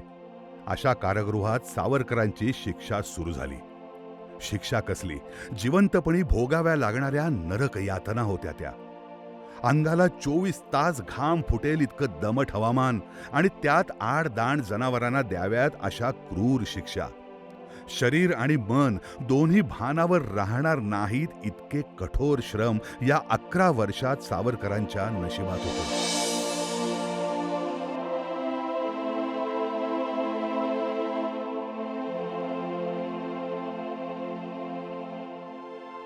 नारळाच्या सालांचा काथ्या कुटावा लागे, त्याच्यापासून दोर वळावे लागत. ते वळता वळता हातांच्या बोटांची त्वचा इतकी रुक्ष होई की त्यातून रक्त वाहू लागे. साधारण बैलांना कोलूला किंवा घाण्याला जुंपलं जातं. इथे मात्र हा दिग्विजय करून आलेला साहित्य शेखर कोलूला जुंपला जात होता एखाद्या जनावरासारखा. दिवसभरात वरून आग ओकणाऱ्या सूर्यनारायणाच्या साक्षीने दररोज 30 पाऊंड म्हणजे किलोत मोजाल तर 13 ते 14 किलो तेल काढणं बंधनकारक होतं. त्यात अपयशी झालात तर पाठीवर वेताचे आणि चापकाचे फटके बसत. असे फटके मारताना पाठीवर कुठलेही वस्त्र नसे. निर्वस्त्र पाठीवर फटके पडले की ती त्वचा पातळ होत असे आणि 8-10 फटक्यांच्या नंतर त्यातून घळाघळा रक्त वाहू लागे. दररोज असे रक्ताने माखलेले कैदी जीवाच्या आकांताने ओरडत, किंकाळत आणि रात्रभर सेल्युलरचा परिसर अशा आर्त आवाजाने शहारून जात असे. काही कैद्यांना वेड लागायची पाळी आली होती, वेडही लागलं. अशा सर्व वेळेला स्वातंत्र्यवीर सावरकर सर्व राजकीय कैद्यांना एक फार मोठं बळ देण्याचं काम करत होते. त्यांच्यामध्ये एक सकारात्मकता आणायचं काम करत होते. त्यांना सांगत होते, हरून जाऊ नका, रडू नका, स्वतःला संपवायचा प्रयत्न करू नका, आत्महत्या करू नका. माझे शब्द लक्षात ठेवा, ज्या दिवशी भारत देश स्वतंत्र होईल त्या दिवशी हेच तीर्थक्षेत्र बनेल, हेच पोर्ट ब्लेअर, हेच अंदमान निकोबार बेट आणि हे सेल्युलर जेल काशी, मथुरा, पंढरपूर सारखंच तीर्थक्षेत्र होईल आणि स्वतंत्र भारतातली सगळी माणसं या इथे येतील आणि एक दिवस तुम्हा प्रत्येकाचा इथे पुतळा उभा केला जाईल. आणि सावरकरांचे शब्द खरे ठरले. आज सेल्युलर जेल हे खरोखरच तीर्थक्षेत्र झाले.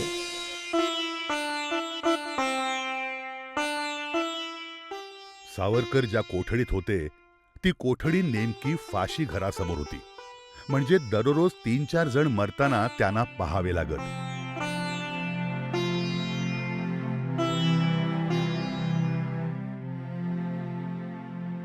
अंदमानातील सगळेच कैदी देशभक्त होते असेही नाही. काही अट्टल चोर, महाभयंकर खुनी होते. अशा वेळी ते खुशीने जात नसत फाशीच्या तख्ताकडे. त्यांना ओढत खेचत आणावं लागे.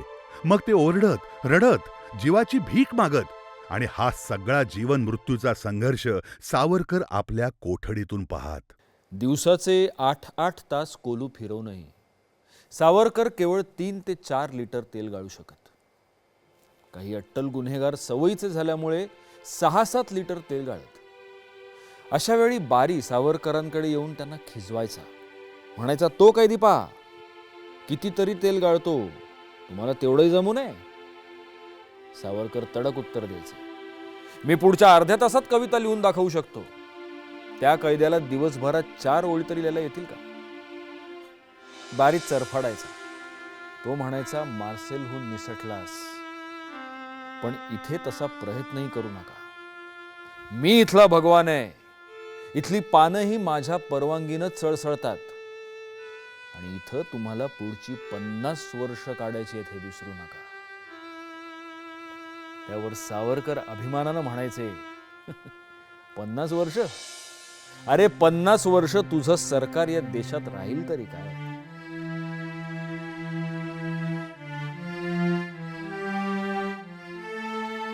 दिवसेंदिवस एकाच खोलीत सावरकरांना डांबून ठेवण्यात येई.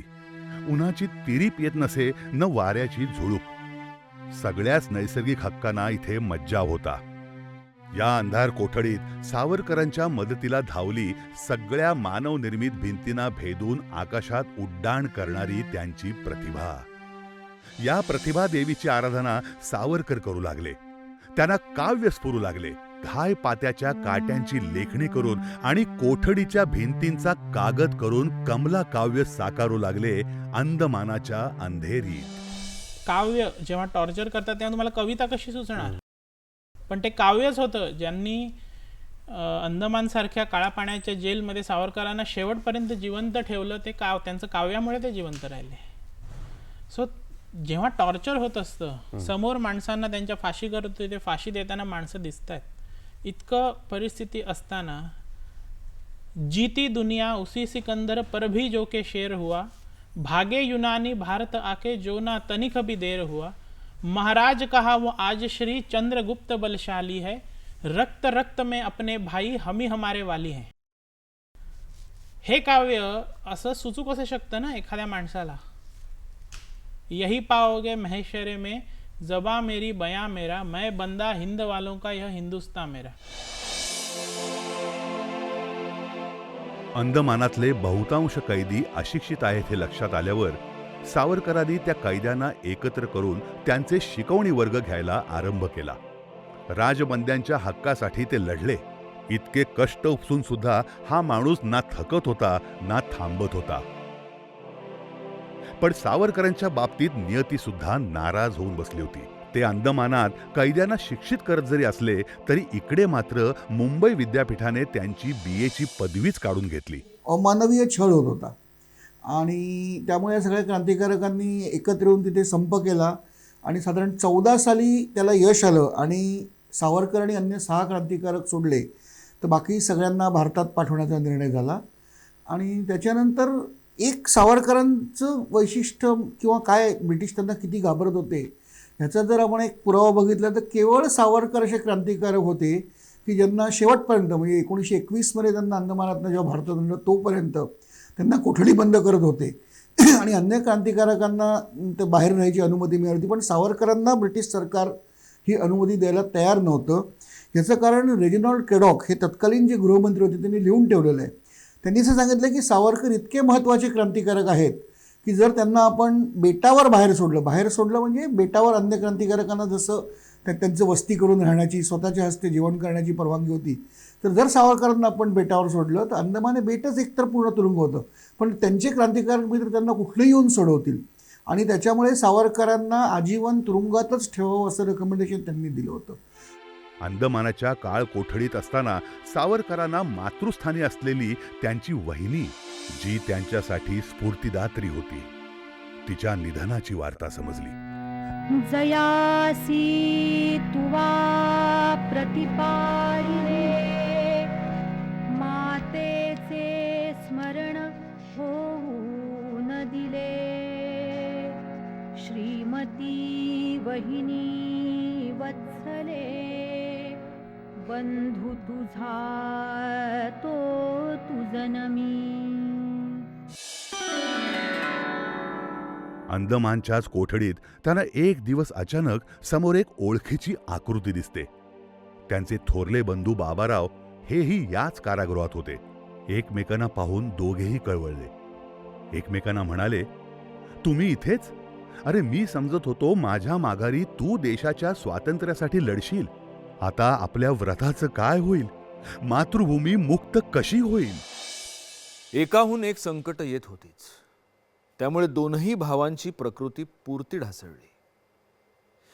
निकृष्ट जेवण आणि सहन न होणारं हवामान यामुळे तब्येत दिवसेंदिवस खालावली. इकडे भारतातही त्याचे पडसाद उमटत होतेच. भारतात लोकमान्य टिळकांनीही एव्हाना काळजीनं सरकारला जाब विचारला होता. पुढं तर सरकारला विधिमंडळात सवाल केला गेला. गांधीजी ही क्रांतिकारकांची सुटका करा म्हणत पुढे सरसावली. 60-70 हजार सह्यांची पत्रकं नारायणराव सावरकरांनी जमा केली आणि सरकारवर दबाव टाकला. अशा परिस्थितीत अंदमानात त्यांच्या जीवाचं काही बरं वाईट झालं तर मोठी खळबळ माजेल लोकांना आवरणं कठीण होऊन बसेल या कल्पनेनं ब्रिटिशांनी सावरकरांना अंदमानातून मुक्त केलं. 11 वर्षांनी सावरकर सेल्युलरच्या बाहेर पडत होते. पण त्यांची संपूर्ण मुक्तता झाली होती? ते स्वतंत्र नागरिक म्हणून हिंडू शकणार होते? पुढे काय होणार होतं नेमकं? इतिहास एका वेगळ्याच वळणावर उभा होता. विनायक जे बोलतो ते करून दाखवत होता. अंदमानच्या यातनातून ताऊन सलाखून बाहेर पडल्यानंतर रत्नागिरीत तात्याराव नवं आव्हान स्वीकारायला सज्ज झाले होते. त्या काळात रत्नागिरी जिल्ह्यातून बाहेर पडायला सावरकरांना बंदी होती. रत्नागिरीत असताना कुठल्याही समारंभात ते सहभागी होण्यावर त्यांच्यावर मज्जाव होता. अंदमान नंतर सावरकर रत्नागिरीच्या कारागृहात होते. अंदमानप्रमाणेच रत्नागिरी हा भाग सुद्धा समुद्राच्या जवळ असल्याने उष्म्याचे प्रमाण तिकडेही बहुत होते.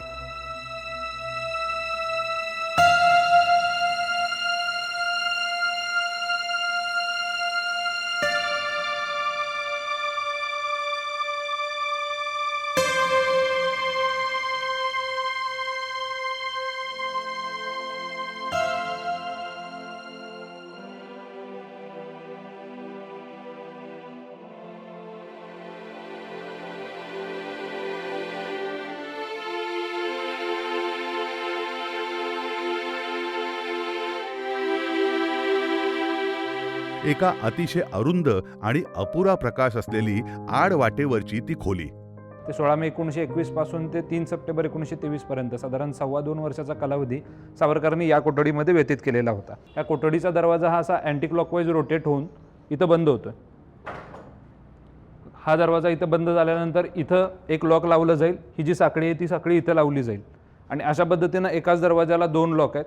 याच्या आतमध्ये सुद्धा एक दरवाजा आहे, त्याला एक लॉक आहे. तुम्ही जर खालून आतमध्ये आल्यापासून कॅल्क्युलेट करत आलात, मोजत आलात, तर जवळपास 7 लॉकच्या आतमध्ये सावरकरांना ठेवलेलं होतं. हा सावरकर कोठडीचा अंतर्गत भाग आहे, म्हणजे जे सावरकरांना या कोठडीमध्ये ठेवलेलं होतं आणि हे त्यावेळेला गार्डरूम म्हणून अस्तित्वात होतं.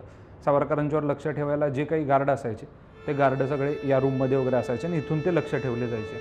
बऱ्याच वेळेला सावरकरांना लिखाण जेव्हा करायचं असायचं तेव्हा अंधार अतिशय जास्त इथं होता, त्यामुळे सावरकर या खिडकीतून, या दरवाज्यातून जो उन्हाचा कवडसा येत होता त्या कवडसामध्ये लिहित बसायचे. अशात सावरकरांनी बरंच लेखन केलं. हिंदू हिताचे चिंतन या कारागृहात झालं आणि त्यातून जन्म झाला तो हिंदुत्व या बहुमोल ग्रंथाचा.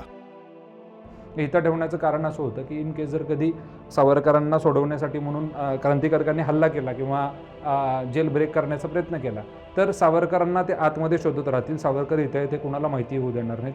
दुसरी महत्त्वाची गोष्ट असेल, सावरकरांचं इतर कैद्यांची जितकं कमीत कमी संवाद होईल, इतर कैदीसुद्धा इंग्रज प्रशासनाच्या विरुद्ध होऊ नयेत म्हणून सावरकरांना या सेपरेट सेलमध्ये, म्हणजे स्वतंत्र कोठडीमध्ये, सॉलिटरी कन्फाइनमेंट आपण ज्याला म्हणतो, तर तिथं सावरकरांना ठेवलेलं होतं.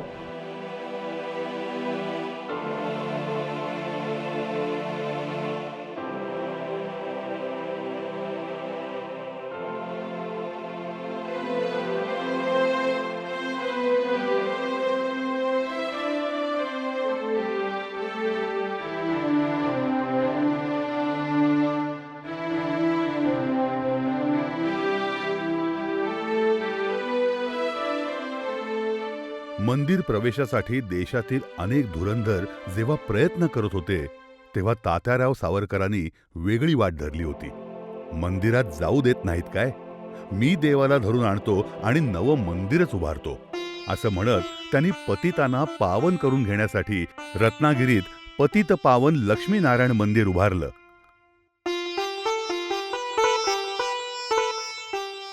भागोजी शेठ कीर यांना ही कल्पना तात्यारावांनी बोलून दाखवली आणि पडत्या फळाची आज्ञा मानून त्यांनी लागोलाग निधी उभारून दिला. पतितपावन मंदिर ही अशी जागा होती जिथे कधीही कुणीही जाऊ शके, देवाला कडकडून भेटू शके. अस्पृश्यांच्या आयुष्यातला हा परिवर्तनाचा कालखंड ठरला. कागदावर नाही, थेट काळजात बदल घडून आले. ते नोंदवले गेले, तेही काळजावरच. तुम्ही आम्ही, तुम्ही आम्ही, तुम्ही आम्ही सकल हिंदू बंधू बंधू. तुम्ही आम्ही सकल हिंदू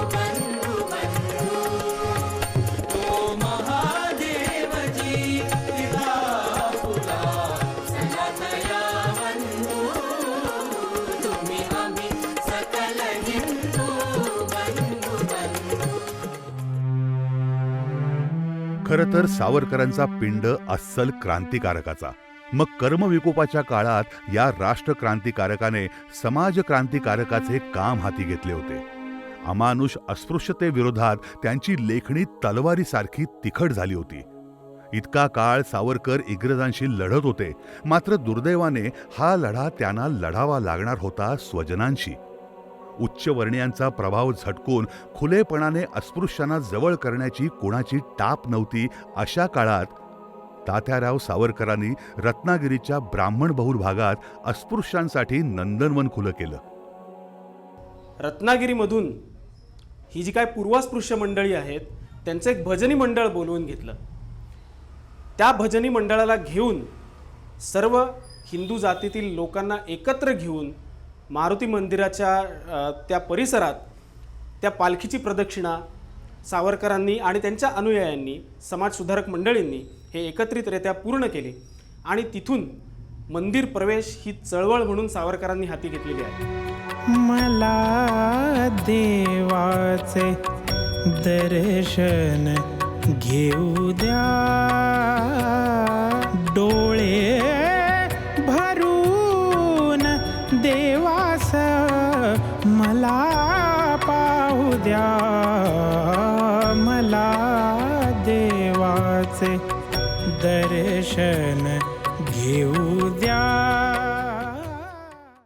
देवाच्या दर्शनापासून रोखू शकणारे पार मागे सरले. भाताच्या शीतापासून विठ्ठलाच्या मुकुटापर्यंत कुठेही वावर करण्याची मोकळीक तात्यांच्या या नव्या नंदनवनात प्रत्येकाला होती.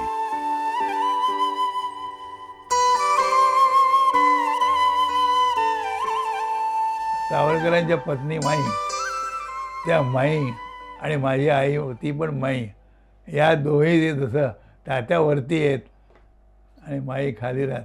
आणि सावरकरांच्या प्रेरणेने या दोघींनी हरिजनवाड्यात आणि चर्मकार वाड्यामध्ये हळदीकुंकवाचे कार्यक्रम चालू केले.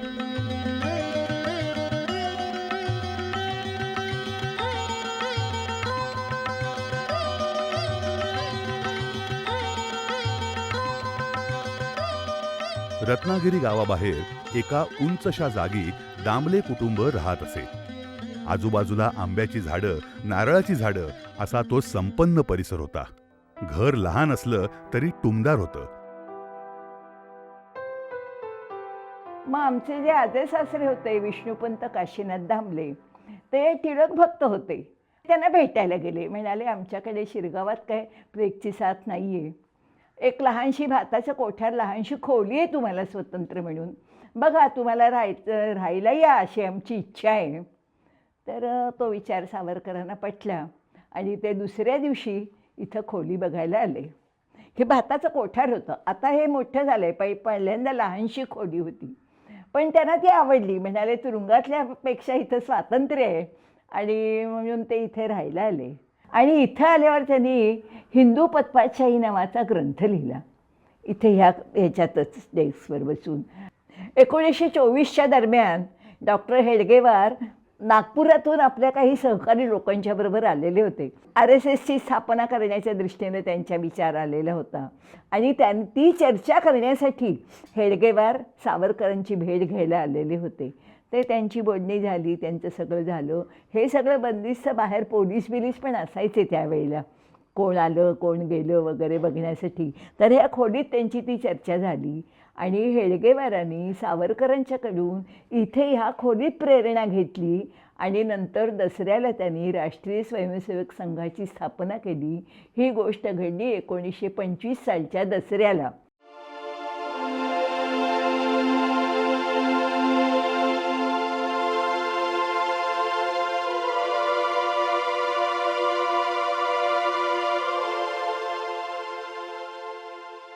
तात्याराव सावरकर आपल्या घरात राहतात याचा दामले कुटुंबालाही अभिमान होता. दामल्यांसाठी ती खोली म्हणजे एखाद्या मंदिराचा गाभाराच जणू.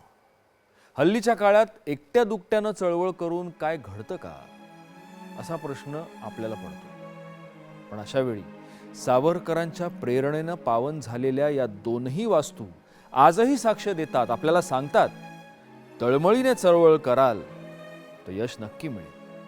रत्नागिरीच्या वास्तव्यात सावरकरांनी माझी जन्मठेपचं लिखाण पूर्ण केलं. याच दरम्यान त्यांनी काळं पाणी ही कादंबरी सुद्धा लिहून काढली. आत्मचरित्र, कादंबऱ्या, कविता याचबरोबर सावरकरांनी काही कसदार नाटकं लिहिली, ती सुद्धा या रत्नागिरी पर्वातच. ही नाटकं लक्षणीय ठरली ती त्यांच्यामधल्या मास्टर दीनानाथ मंगेशकरांच्या भूमिकांमुळे.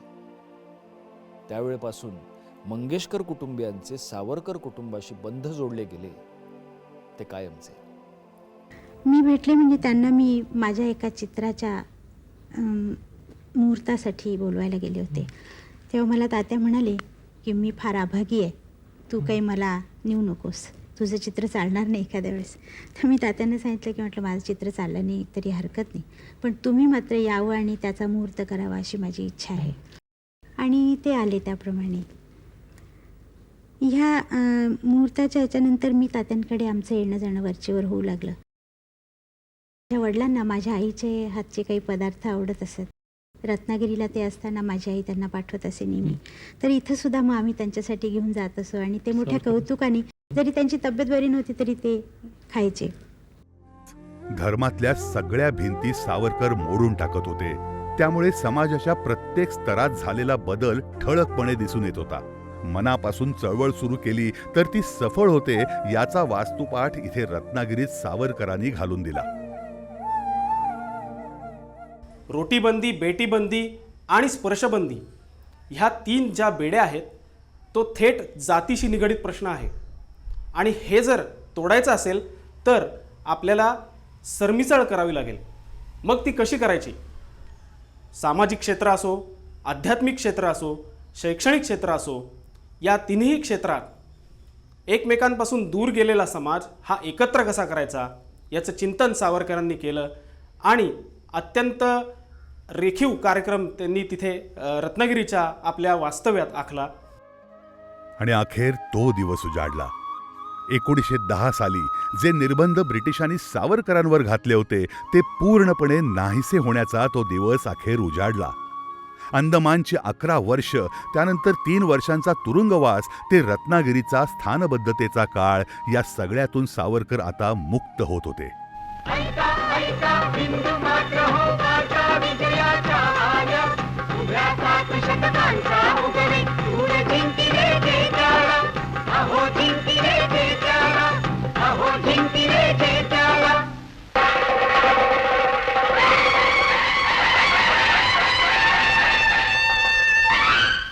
कसलेही बंधन इथून पुढे त्यांच्यावर राहणार नव्हतं. बाबा, तात्या आणि बाळ ही सावरकर बंधूंची त्रिमूर्ती यापूर्वी कुठल्याही बंधनाविना एकत्र भेटली होती, ती तात्या लंडनला जाण्यापूर्वी. त्यानंतर जवळपास 30 वर्षांनी हे तिघे भाऊ मुक्तपणे एकत्र भेटणार होते, ते मुंबईत. तिथे त्यांनी सुखाचे आणि समाधानाचे क्षण घालवले. सावरकरांनी सक्रिय राजकारणात सहभागी व्हायचं ठरवलं आणि हिंदू महासभेचे ते अध्यक्ष म्हणून निवडून आले. 1937च्या डिसेंबर महिन्यात कर्णावती, अहमदाबाद येथे हिंदू महासभेच्या अधिवेशनात त्यांनी जाहीरपणे हिंदूंचं नेतृत्व स्वीकारलं. पुढे सलग 7 वर्ष सावरकर हिंदू महासभेचे अध्यक्ष म्हणून झंझावाती काम करत होते. हिंदूंना त्यांच्या हिताचे सल्ले देत होते, त्यांना जागृत करत होते. सावरकरांचं आदर्शवादी किंवा शेवटचं अंतिम ध्येय हे काय मानवतावादी हेच होतं. त्यांचं म्हणणं सगळ्या मानवांनी आपल्या धर्म, जात, पंथ, लिंग, वंश या सगळ्या ओळखी बाजूला सोडून देऊन, टाकून देऊन एक मानव म्हणून एकत्र यायला हवं. पण त्यावेळची तात्कालिक गरज म्हणून जेव्हा इतर पक्षीय, इतर धर्मीय आपापल्या धर्माच्या अनुसार, लोकसंख्येच्या अनुसार राजकीय प्रतिनिधित्व किंवा इतर काही सवलतींची मागणी करायला लागले, विशेष अधिकार मागायला लागले, त्यावेळा सावरकरांनी फक्त हिंदूंच्या न्याय आणि नागरी अधिकारांचं संरक्षण करण्यासाठी आणि हिंदूंवरती ते फक्त हिंदू आहेत म्हणून अन्याय व्हायला लागला आणि म्हणून त्यांनी हिंदू संघटनेचा पुरस्कार केला. तर ही सावरकरांची यामागची भूमिका होती. सावरकरांचं हिंदुत्व हे कुठल्याही प्रकारे धार्मिक नव्हतं, ते विज्ञाननिष्ठ होतं, सामाजिक होतं, राजकीय होतं. त्याच्या कुठल्याही धार्मिक कुठल्या कल्पनांशी, धार्मिक कुठल्या संज्ञांशी, धर्मग्रंथाशी काही संबंध नव्हता. तर अशा प्रकारे सावरकरांचं हे हिंदुत्व हे इतर सगळ्या कुठल्या हिंदुत्वापेक्षा थोडं वेगळं आहे, ज्याला आपण सेक्युलर किंवा विज्ञाननिष्ठ हिंदुत्व म्हणू शकतो. हिंदू सभेचा झंझावती प्रचार करतेवेळी दादरचे त्यांचे घर कार्यकर्त्यांच्या गर्दीने फुलून गेलेलं असे. अशा वेळी उद्याच्या सामर्थ्यवान भारताच्या निर्मितीसाठी आजपासून पावलं टाकायला हवीत असं म्हणून तरुणांना स्वतःचे उद्योग उभारायला तात्या सांगत. याच काळात सावरकरांच्या नेतृत्वात यशस्वी झालेल्या 2 चळवळी म्हणजे भागलपूर आणि हैदराबाद. सावरकरांनी ब्रिटिशांविरुद्ध दिलेला लढा म्हणजे भागलपूरचा लढा. बिहारमध्ये हिंदू महासभेचं अधिवेशन होतं, तेव्हा काही कारण नसताना हिंदू महासभेच्या अधिवेशनावर बंदी घातली गेली. याच्याविरुद्ध सावरकरांनी आधी पत्रव्यवहार केला, योग्य पद्धतीने बोलणी करून ती बंदी उठवण्याची मागणी केली, परंतु ब्रिटिश गव्हर्नर काही केल्या ऐकत नव्हतं. तेव्हा ती बंदी मोडण्याचं एक आंदोलन सावरकरांनी उभारायचं ठरवलं आणि त्याप्रमाणे काही लोकांच्या समूहांनी गटांनी हा भागलपूरचा लढा लढला गेला आणि अतिशय यशस्वी झाला तो. पूर्णपणाने ब्रिटिशांनी जी काही व्यवस्था केली होती त्याचा पूर्ण फज्जा उडाला. लोक 10-10, 20-20, 25 अशा गटांनी शहरात प्रवेश करून जिकडे तिकडे भाषणं करत होते. प्रचंड जागृती झाली. सर्व सावरकरांसहित सर्व नेत्यांना अटक करण्यात आली. सावरकरांना स्वतः जे विचारलं जातं की सावरकरांना काही नंतर काही केलं की नाही, तर त्या सावरकरांना स्वतःला गयेच्या तुरुंगात 15 दिवस राहावं लागलं. एका मागून एक धडाकेबाज मोहिमा आखणाऱ्या सावरकरांना भेटायला अनेक जण येत. अनेक तरुण सावरकरांच्या प्रेरणेने सैन्यात जायला उत्सुक असत. सावरकरांच्या सहवासासाठी अनेक जण आतुर झालेले असत. अनेक ठिकाणी व्याख्यानांची निमंत्रणं येत. सावरकर सर्वांच्या भेटीगाठी घेत. सावरकरांची नक्कल मी करत असे. लहान होतो, आवाज पातळ होता आणि हुबेहूब तसं मी बोलायचं. आज मला तसं बोलता येणार नाही. हे असं असं सावरकर बोलायचे. वा वा छान असं वाटतंय, त्याच्याच बोलतायत. मलाही त्यावेळेला बरं वाटलं, पण घाबरलेलो होतो. छाती दरदर दरदर करत होती. मी एक शाळकरी पोरगा आणि सावरकरांच्यासारखा एवढा मोठा मनुष्य. त्यांनी मला आणखीन जवळ बोलवलं. मी जवळ गेलो. त्यांनी आपला हात माझ्या पाठीवरती ठेवला आणि मला म्हणाले, छान, फार उत्तम, पण आयुष्यभर केवळ लोकांच्या नकलाच करू नकोस, स्वतःचं काही असू दे. आणि त्या दिवसापासून मी नकला करणं हा प्रकार मी जवळजवळ बंद केला. हंस पिक्चर्सच्या विनायकराव पेंढारकरांनी एकदा सावरकरांना आपल्या स्टुडिओत यावं असा आग्रह धरला. सावरकर कोल्हापूरला त्यांचा स्टुडिओ पाहण्यासाठी गेले. पेंढारकर मोठ्या उत्साहानं सावरकरांना सिनेमा क्षेत्रातल्या नवनवीन अद्ययावत साधनांचा परिचय करून देत होते. सावरकरांना आश्चर्य वाटलं आणि तात्या म्हणाले, पेंढारकर, तुमच्याकडे या सगळ्यासाठी मराठी शब्द नाही आहेत का? सतत इंग्रजी शब्दांचा उच्चार का करताय? पेंढारकर म्हणाले, तात्या, अहो, हे इंग्रजी तंत्रज्ञान, त्यासाठी स्वकीय शब्द कुठे सापडणार?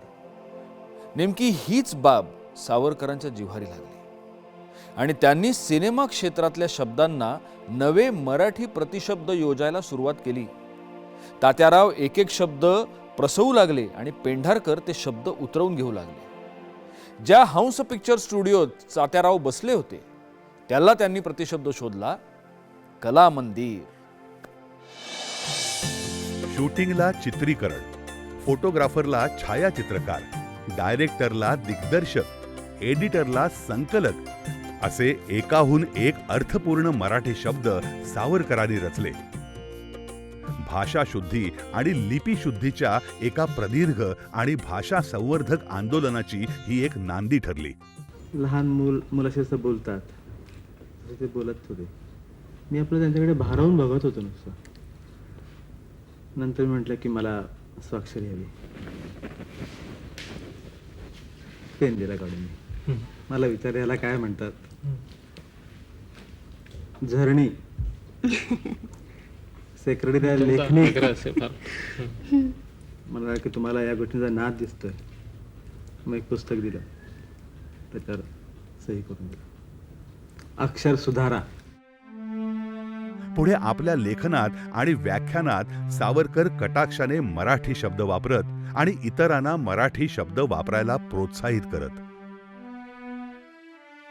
सावरकरांच्यासाठी बाहेरची खोली, छोटीच खोली होती अगदी अशी, आणि त्या मोठा हॉल होता, त्याला मध्ये एक पार्टिशन घातलं होतं आणि त्याला मध्ये भोग पाडलं होतं असं बघायचं असं. तर सावरकरांनी तिथे खिडकीच्या तिथेच एक खिडकीला लागूनच एक कॉट ठेवली होती आणि त्याच्यावरती सावरकर बसलेले असायचे, झोपलेले असायचे. ते एकदा आम्ही असंच त्यांच्या दारातूनच असं वाकून बघत होतं. तर त्यांनी आम्हाला विचारलं, काय हवं आहे तुम्हाला? तर माझी धाकटी बहीण होती ना, माऊस बहीण, आम्ही सिनेमाला निघालो होतो. तर तिला तिचा फ्रॉक बदलायचा होता. तर आम्ही म्हटलं की ह्या कपाटात तिचा फ्रॉक ठेवला आहे. ते म्हणाले, या फ्रॉक म्हणायचा नाही, झगा म्हणायचा. ते म्हणले, कुठे निघालात? सिनेमा बघायला. सिनेमा म्हणायचा नाही, चित्रपट म्हणायचा. तर ते म्हणाले, कुठला चित्रपट पाहताय? टार्झन.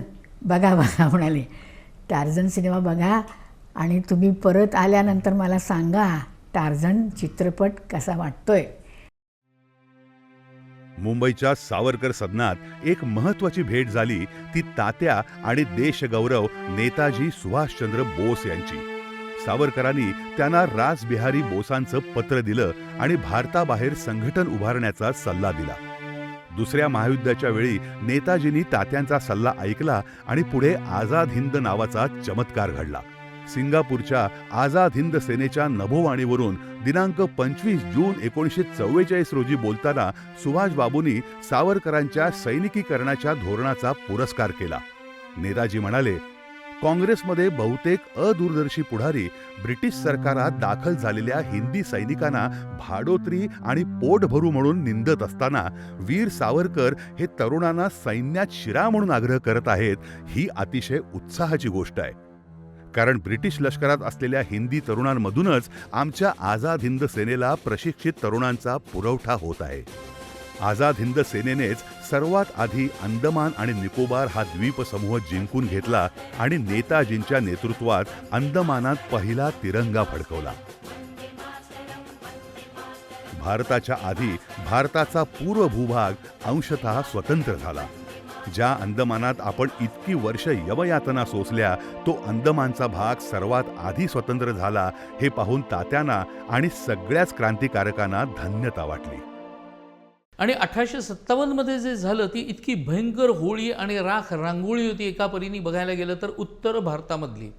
कारण उत्तर हिंदुस्थानातल्या बहुतेक झाडांच्या फांद्यांना हिंदुस्थानी माणसाची शब ही इंग्रजी 8 किंवा 9च्या आकड्यामध्ये लटकत होती. इतके भयानक अत्याचार हॅवलॉक आणि नील या 2 ब्रिटिश अधिकाऱ्यांनी केले की याचकरता ब्रिटिशांनी त्या दोघांची नावं अंदमानमधल्या बेटांना दिलेली होती, जी आत्ता अगदी अलीकडे आपल्या माननीय पंतप्रधानांनी बदलली आणि त्यांना स्वराज्य आणि शहीद बेट ही नेताजी सुभाषचंद्र बोसांनी पूर्वी दिलेली नावं परत एकदा त्यांनी दिली. सावरकरांचे थोरले बंधू बाबाराव थोरले बाबाराव सांगलीत स्थायिक झाले होते. तिकडे बाबांची प्रकृती खालावली तेव्हा तात्या त्यांना भेटून आलेही. आल्यानंतर लगेचच त्यांनी बाबांना भावनिक होऊन लिहिले, बाबा, आपल्या तिघा भावांचे जीवित कार्य एकरूप एकजीव असेच होते. आपल्या पिढीत कुळाचे रूढ आपण फेडले. भारताच्या इतिहासात एक अध्याय सुवर्णाक्षरांनी नोंदला गेलाच पाहिजे. सावरकर युग. बाबा, तात्या आणि बाळ या तिघांनीही कुटुंबाची पर्वा फारशी केलीच नाही. अशा ध्येयवेड्यांच्या संगतीने ज्या तिघींनी संसार केला त्यांचे स्मरण नको का करायला? आयुष्याच्या प्रत्येक पर्वात या तिघींची सहकार्याची साथ नसती तर हे कुलव्रत पूर्णत्वाला गेलंच नसतं. तात्या म्हणतात त्याप्रमाणे सावरकर युग घडवण्यात या तिघांच्या बरोबरीने वाटा आहे या अबोल माऊलींचा. खरं तर भारताचा स्वातंत्र्य लढा आता एका वेगळ्याच वळणावर जाऊ पाहत होता. क्रिप्स हे ब्रिटिश मंत्री तेव्हा पुढच्या भारतीय राजकारणाबद्दल चर्चा करण्यासाठी बड्या नेत्यांना भेटत होते. हिंदू महासभेचे ज्येष्ठ नेते म्हणून ते सावरकरांनाही भेटायला आले. पण सावरकरांना येऊ घातलेल्या संकटाची चाहूल लागली होती. भारत आणि पाकिस्तान अशी फाळणी करणार असाल तर आम्ही अजिबात तडजोड करणार नाही, भारत खंडित होऊ देणार नाही, असंच सावरकरांनी क्रिप्स यांनाही बजावलं. परिस्थिती मात्र हाताबाहेर जाऊ लागली होती. सावरकर जमेल त्या मार्गाने हिंदूंना सांगत होते, फाळणी होऊ देऊ नका, आता तरी जागे व्हा. पण इंग्रज गेले ते देश फोडूनच. 15 ऑगस्ट 1947ला भारताने स्वातंत्र्य मिळवले. दिल्लीत तिरंगा फडकू लागला. खरं तर त्या दिवशी तात्यांना सन्मानपूर्वक स्वातंत्र्य दिवसाच्या सुमंगल सोहळ्यासाठी दिल्लीला बोलवायला हवं होतं. पण तात्यांचा मोठेपणा बघा. प्रत्येक देशबांधवाच्या मनाविरुद्ध फाळणी झालेली असताना सुद्धा जे स्वातंत्र्य आपण मिळवलं आहे त्याच्या सन्मानार्थ सावरकरांनी याच शिवाजी पार्कच्या सावरकर सदनावर भारताचा तिरंगा मोठ्या डौलाने फडकवला. त्याच्या सोबतीला होता त्यांच्या संकल्पनेतला कुंडलिनी आणि कृपाण असलेला भगवा. त्यांच्या दृष्टीने हे भारताच्या इतिहासाचं 6वं सोनेरी पान होतं. पुढे याच संकल्पनेतून तात्यांच्या सिद्धहस्त लेखणीने प्रसवला आपल्या पूर्व इतिहासाचा गौरव गाणारा महाग्रंथ, भारतीय इतिहासाची 6 सोनेरी पाने. सावरकर निग्रही होते. कितीही संकटं आली तरी त्यांच्याशी मुकाबला करण्याचा तात्यांचा चिवटपणा अजूनही ओसरलेला नव्हता. गांधी हत्येच्या अधम आरोपातून ते सुखरूप निर्दोष सुटले ते या झुंजार वृत्तीमुळेच. माझं तेव्हा लग्न झालेलं नव्हतं, गांधींचं. मग माई आणि दोघेच होते घरात. तात्या मोरीत जाऊन आली. मग तर त्यांना पकडायला आले लोक, घेऊन गेले त्यांना. मग जाताना त्यांनी सांगितलं, मला नेत असला तरी आमच्या घराच्या भोवती पारा ठेवा, कारण घरातल्या लोकांना त्रास होता का म्हणे. त्याप्रमाणे 4 महिने पारा होता, पोलीस पारा. तेव्हा घरावर दगडफेक खूप झाले आमच्यात. दगड खिडक्यांवर वगैरे चिकट दगड मारले. उत्तरार्धात तात्यांनी तत्कालीन शासनाला अनेक पत्र लिहिली, ज्यात सीमा सुरक्षा, देशाचा अंतर्गत राज्यकारभार, शस्त्रनिर्मिती, राष्ट्रहिताला प्राधान्य देणारी विदेश नीती, नव्या पिढीला द्यायचे शालेय शिक्षण अशा सगळ्या तपशिलांचा अगदी सविस्तर उल्लेख होता. जगाच्या तोडीस तोड व्हावे आणि संस्कृतीला आचरून नव्या युगात पावलं टाकावीत असा ध्यास होता. त्यांच्या या सूचनांकडे दुर्लक्ष केले म्हणूनच 1962च्या ऑक्टोबर महिन्यातील चीनच्या युद्धात भारताला नामुष्की पत्करावी लागली. एकीकडे अणु चाचण्या करून विश्वाला धाक दाखवावा, तर दुसरीकडे वैज्ञानिकांचे कौशल्य पणाला लावून नव्या विज्ञान युगाची नांदी साजरी करावी, हे त्यांचं स्वप्न होतं. त्यांनी झाशीच्या राणीचं एवढं कौतुक केलं होतं की ती बाई असून तिने एवढं हे केलं होतं. इंग्रजांच्या विरोधात युद्ध केलं होतं तिने. त्यामुळे त्यांना ज्या बायका परकीय संस्था आणि परकीय सरकार आणि परकीय धर्म आणि परकीय संस्कृती यांच्या विरोधात लढतायत ना, त्यांच्याबद्दल सावरकरांना अतिशय आदर होता. लताबाई आणि मंगेशकर भावंड तात्यांच्या भेटीला या वास्तूत कितीतरी वेळा येऊन गेली. आचार्य अत्रे आले, सुधीर फडके येऊन गेले. असे कित्येक तात्यांच्या चरणाशी नतमस्तक होताना या वास्तूने पाहिले.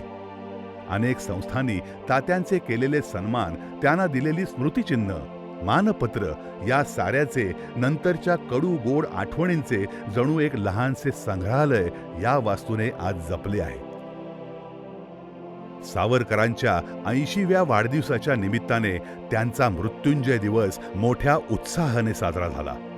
स्वातंत्र्य मिळवण्याची जी शपथ त्यांनी कोवळ्या वयात घेतली होती, ते स्वातंत्र्य सावरकर याची देही याची जन्मात बघत होते, अनुभवत होते. 1965च्या युद्धात पाकिस्तान विरुद्ध भारतीय सैन्य लाहोरच्या दिशेने कूच करू लागले आणि सावरकर नीती खरी ठरली. युद्धाच्या काळात आक्रमण हेच खरे संरक्षण आहे, हा सावरकर विचार या देशात आचरला गेला. लोक बाहेर उभे होते रस्त्यावर. मग ते म्हणाले, आम्हाला तुमचं दर्शन घ्यायचे. तर म्हणे तुम्ही गॅलरीत उभे राहा फक्त, म्हणजे आम्ही तुम्हाला बघू. मग त्या ते उभे राहिले गॅलरीत. थोडा वेळ राहिले, मग आत गेले घरी. मग तिथे गेलं होतं ना, चक्करल्यासारखं झालं. त्याच रात्री ते पडले.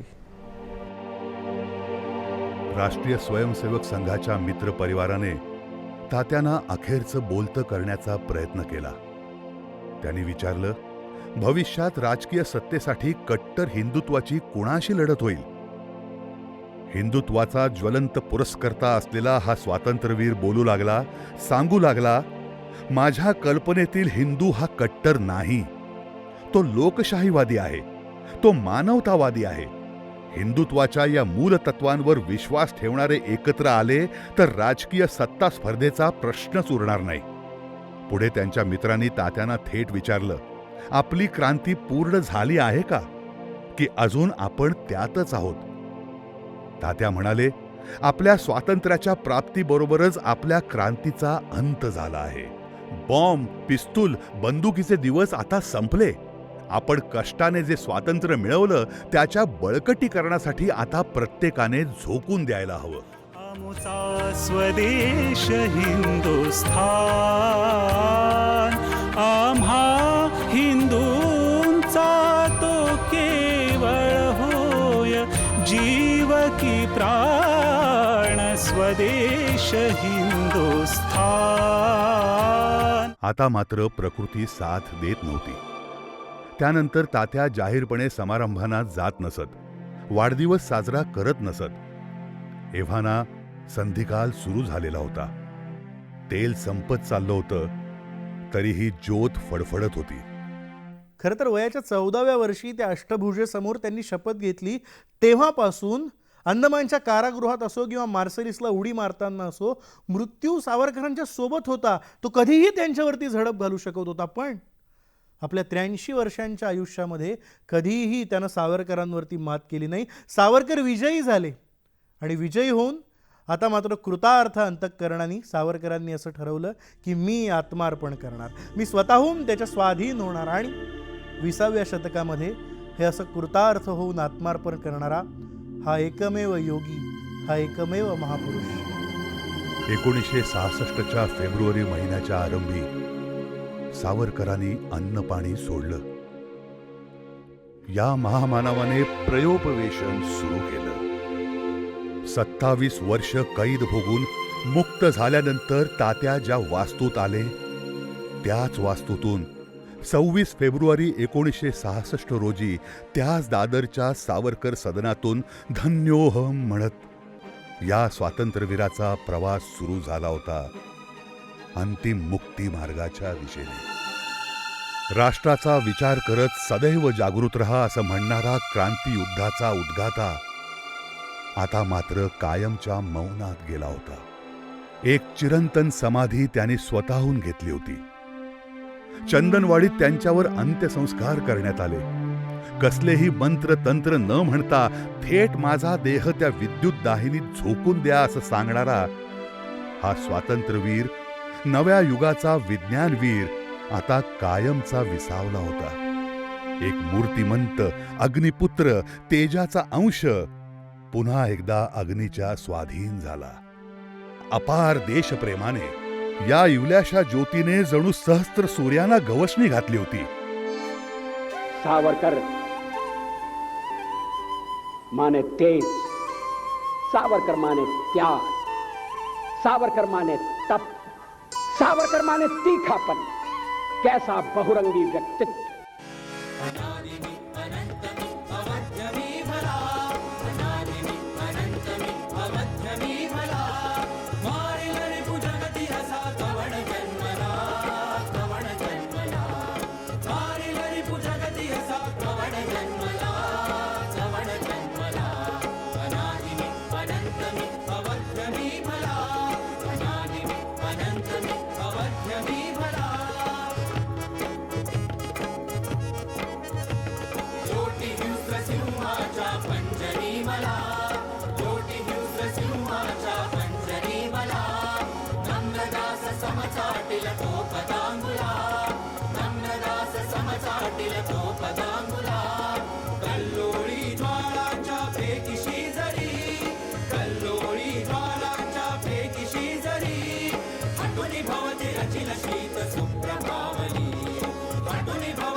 गिळूनी जिरवितो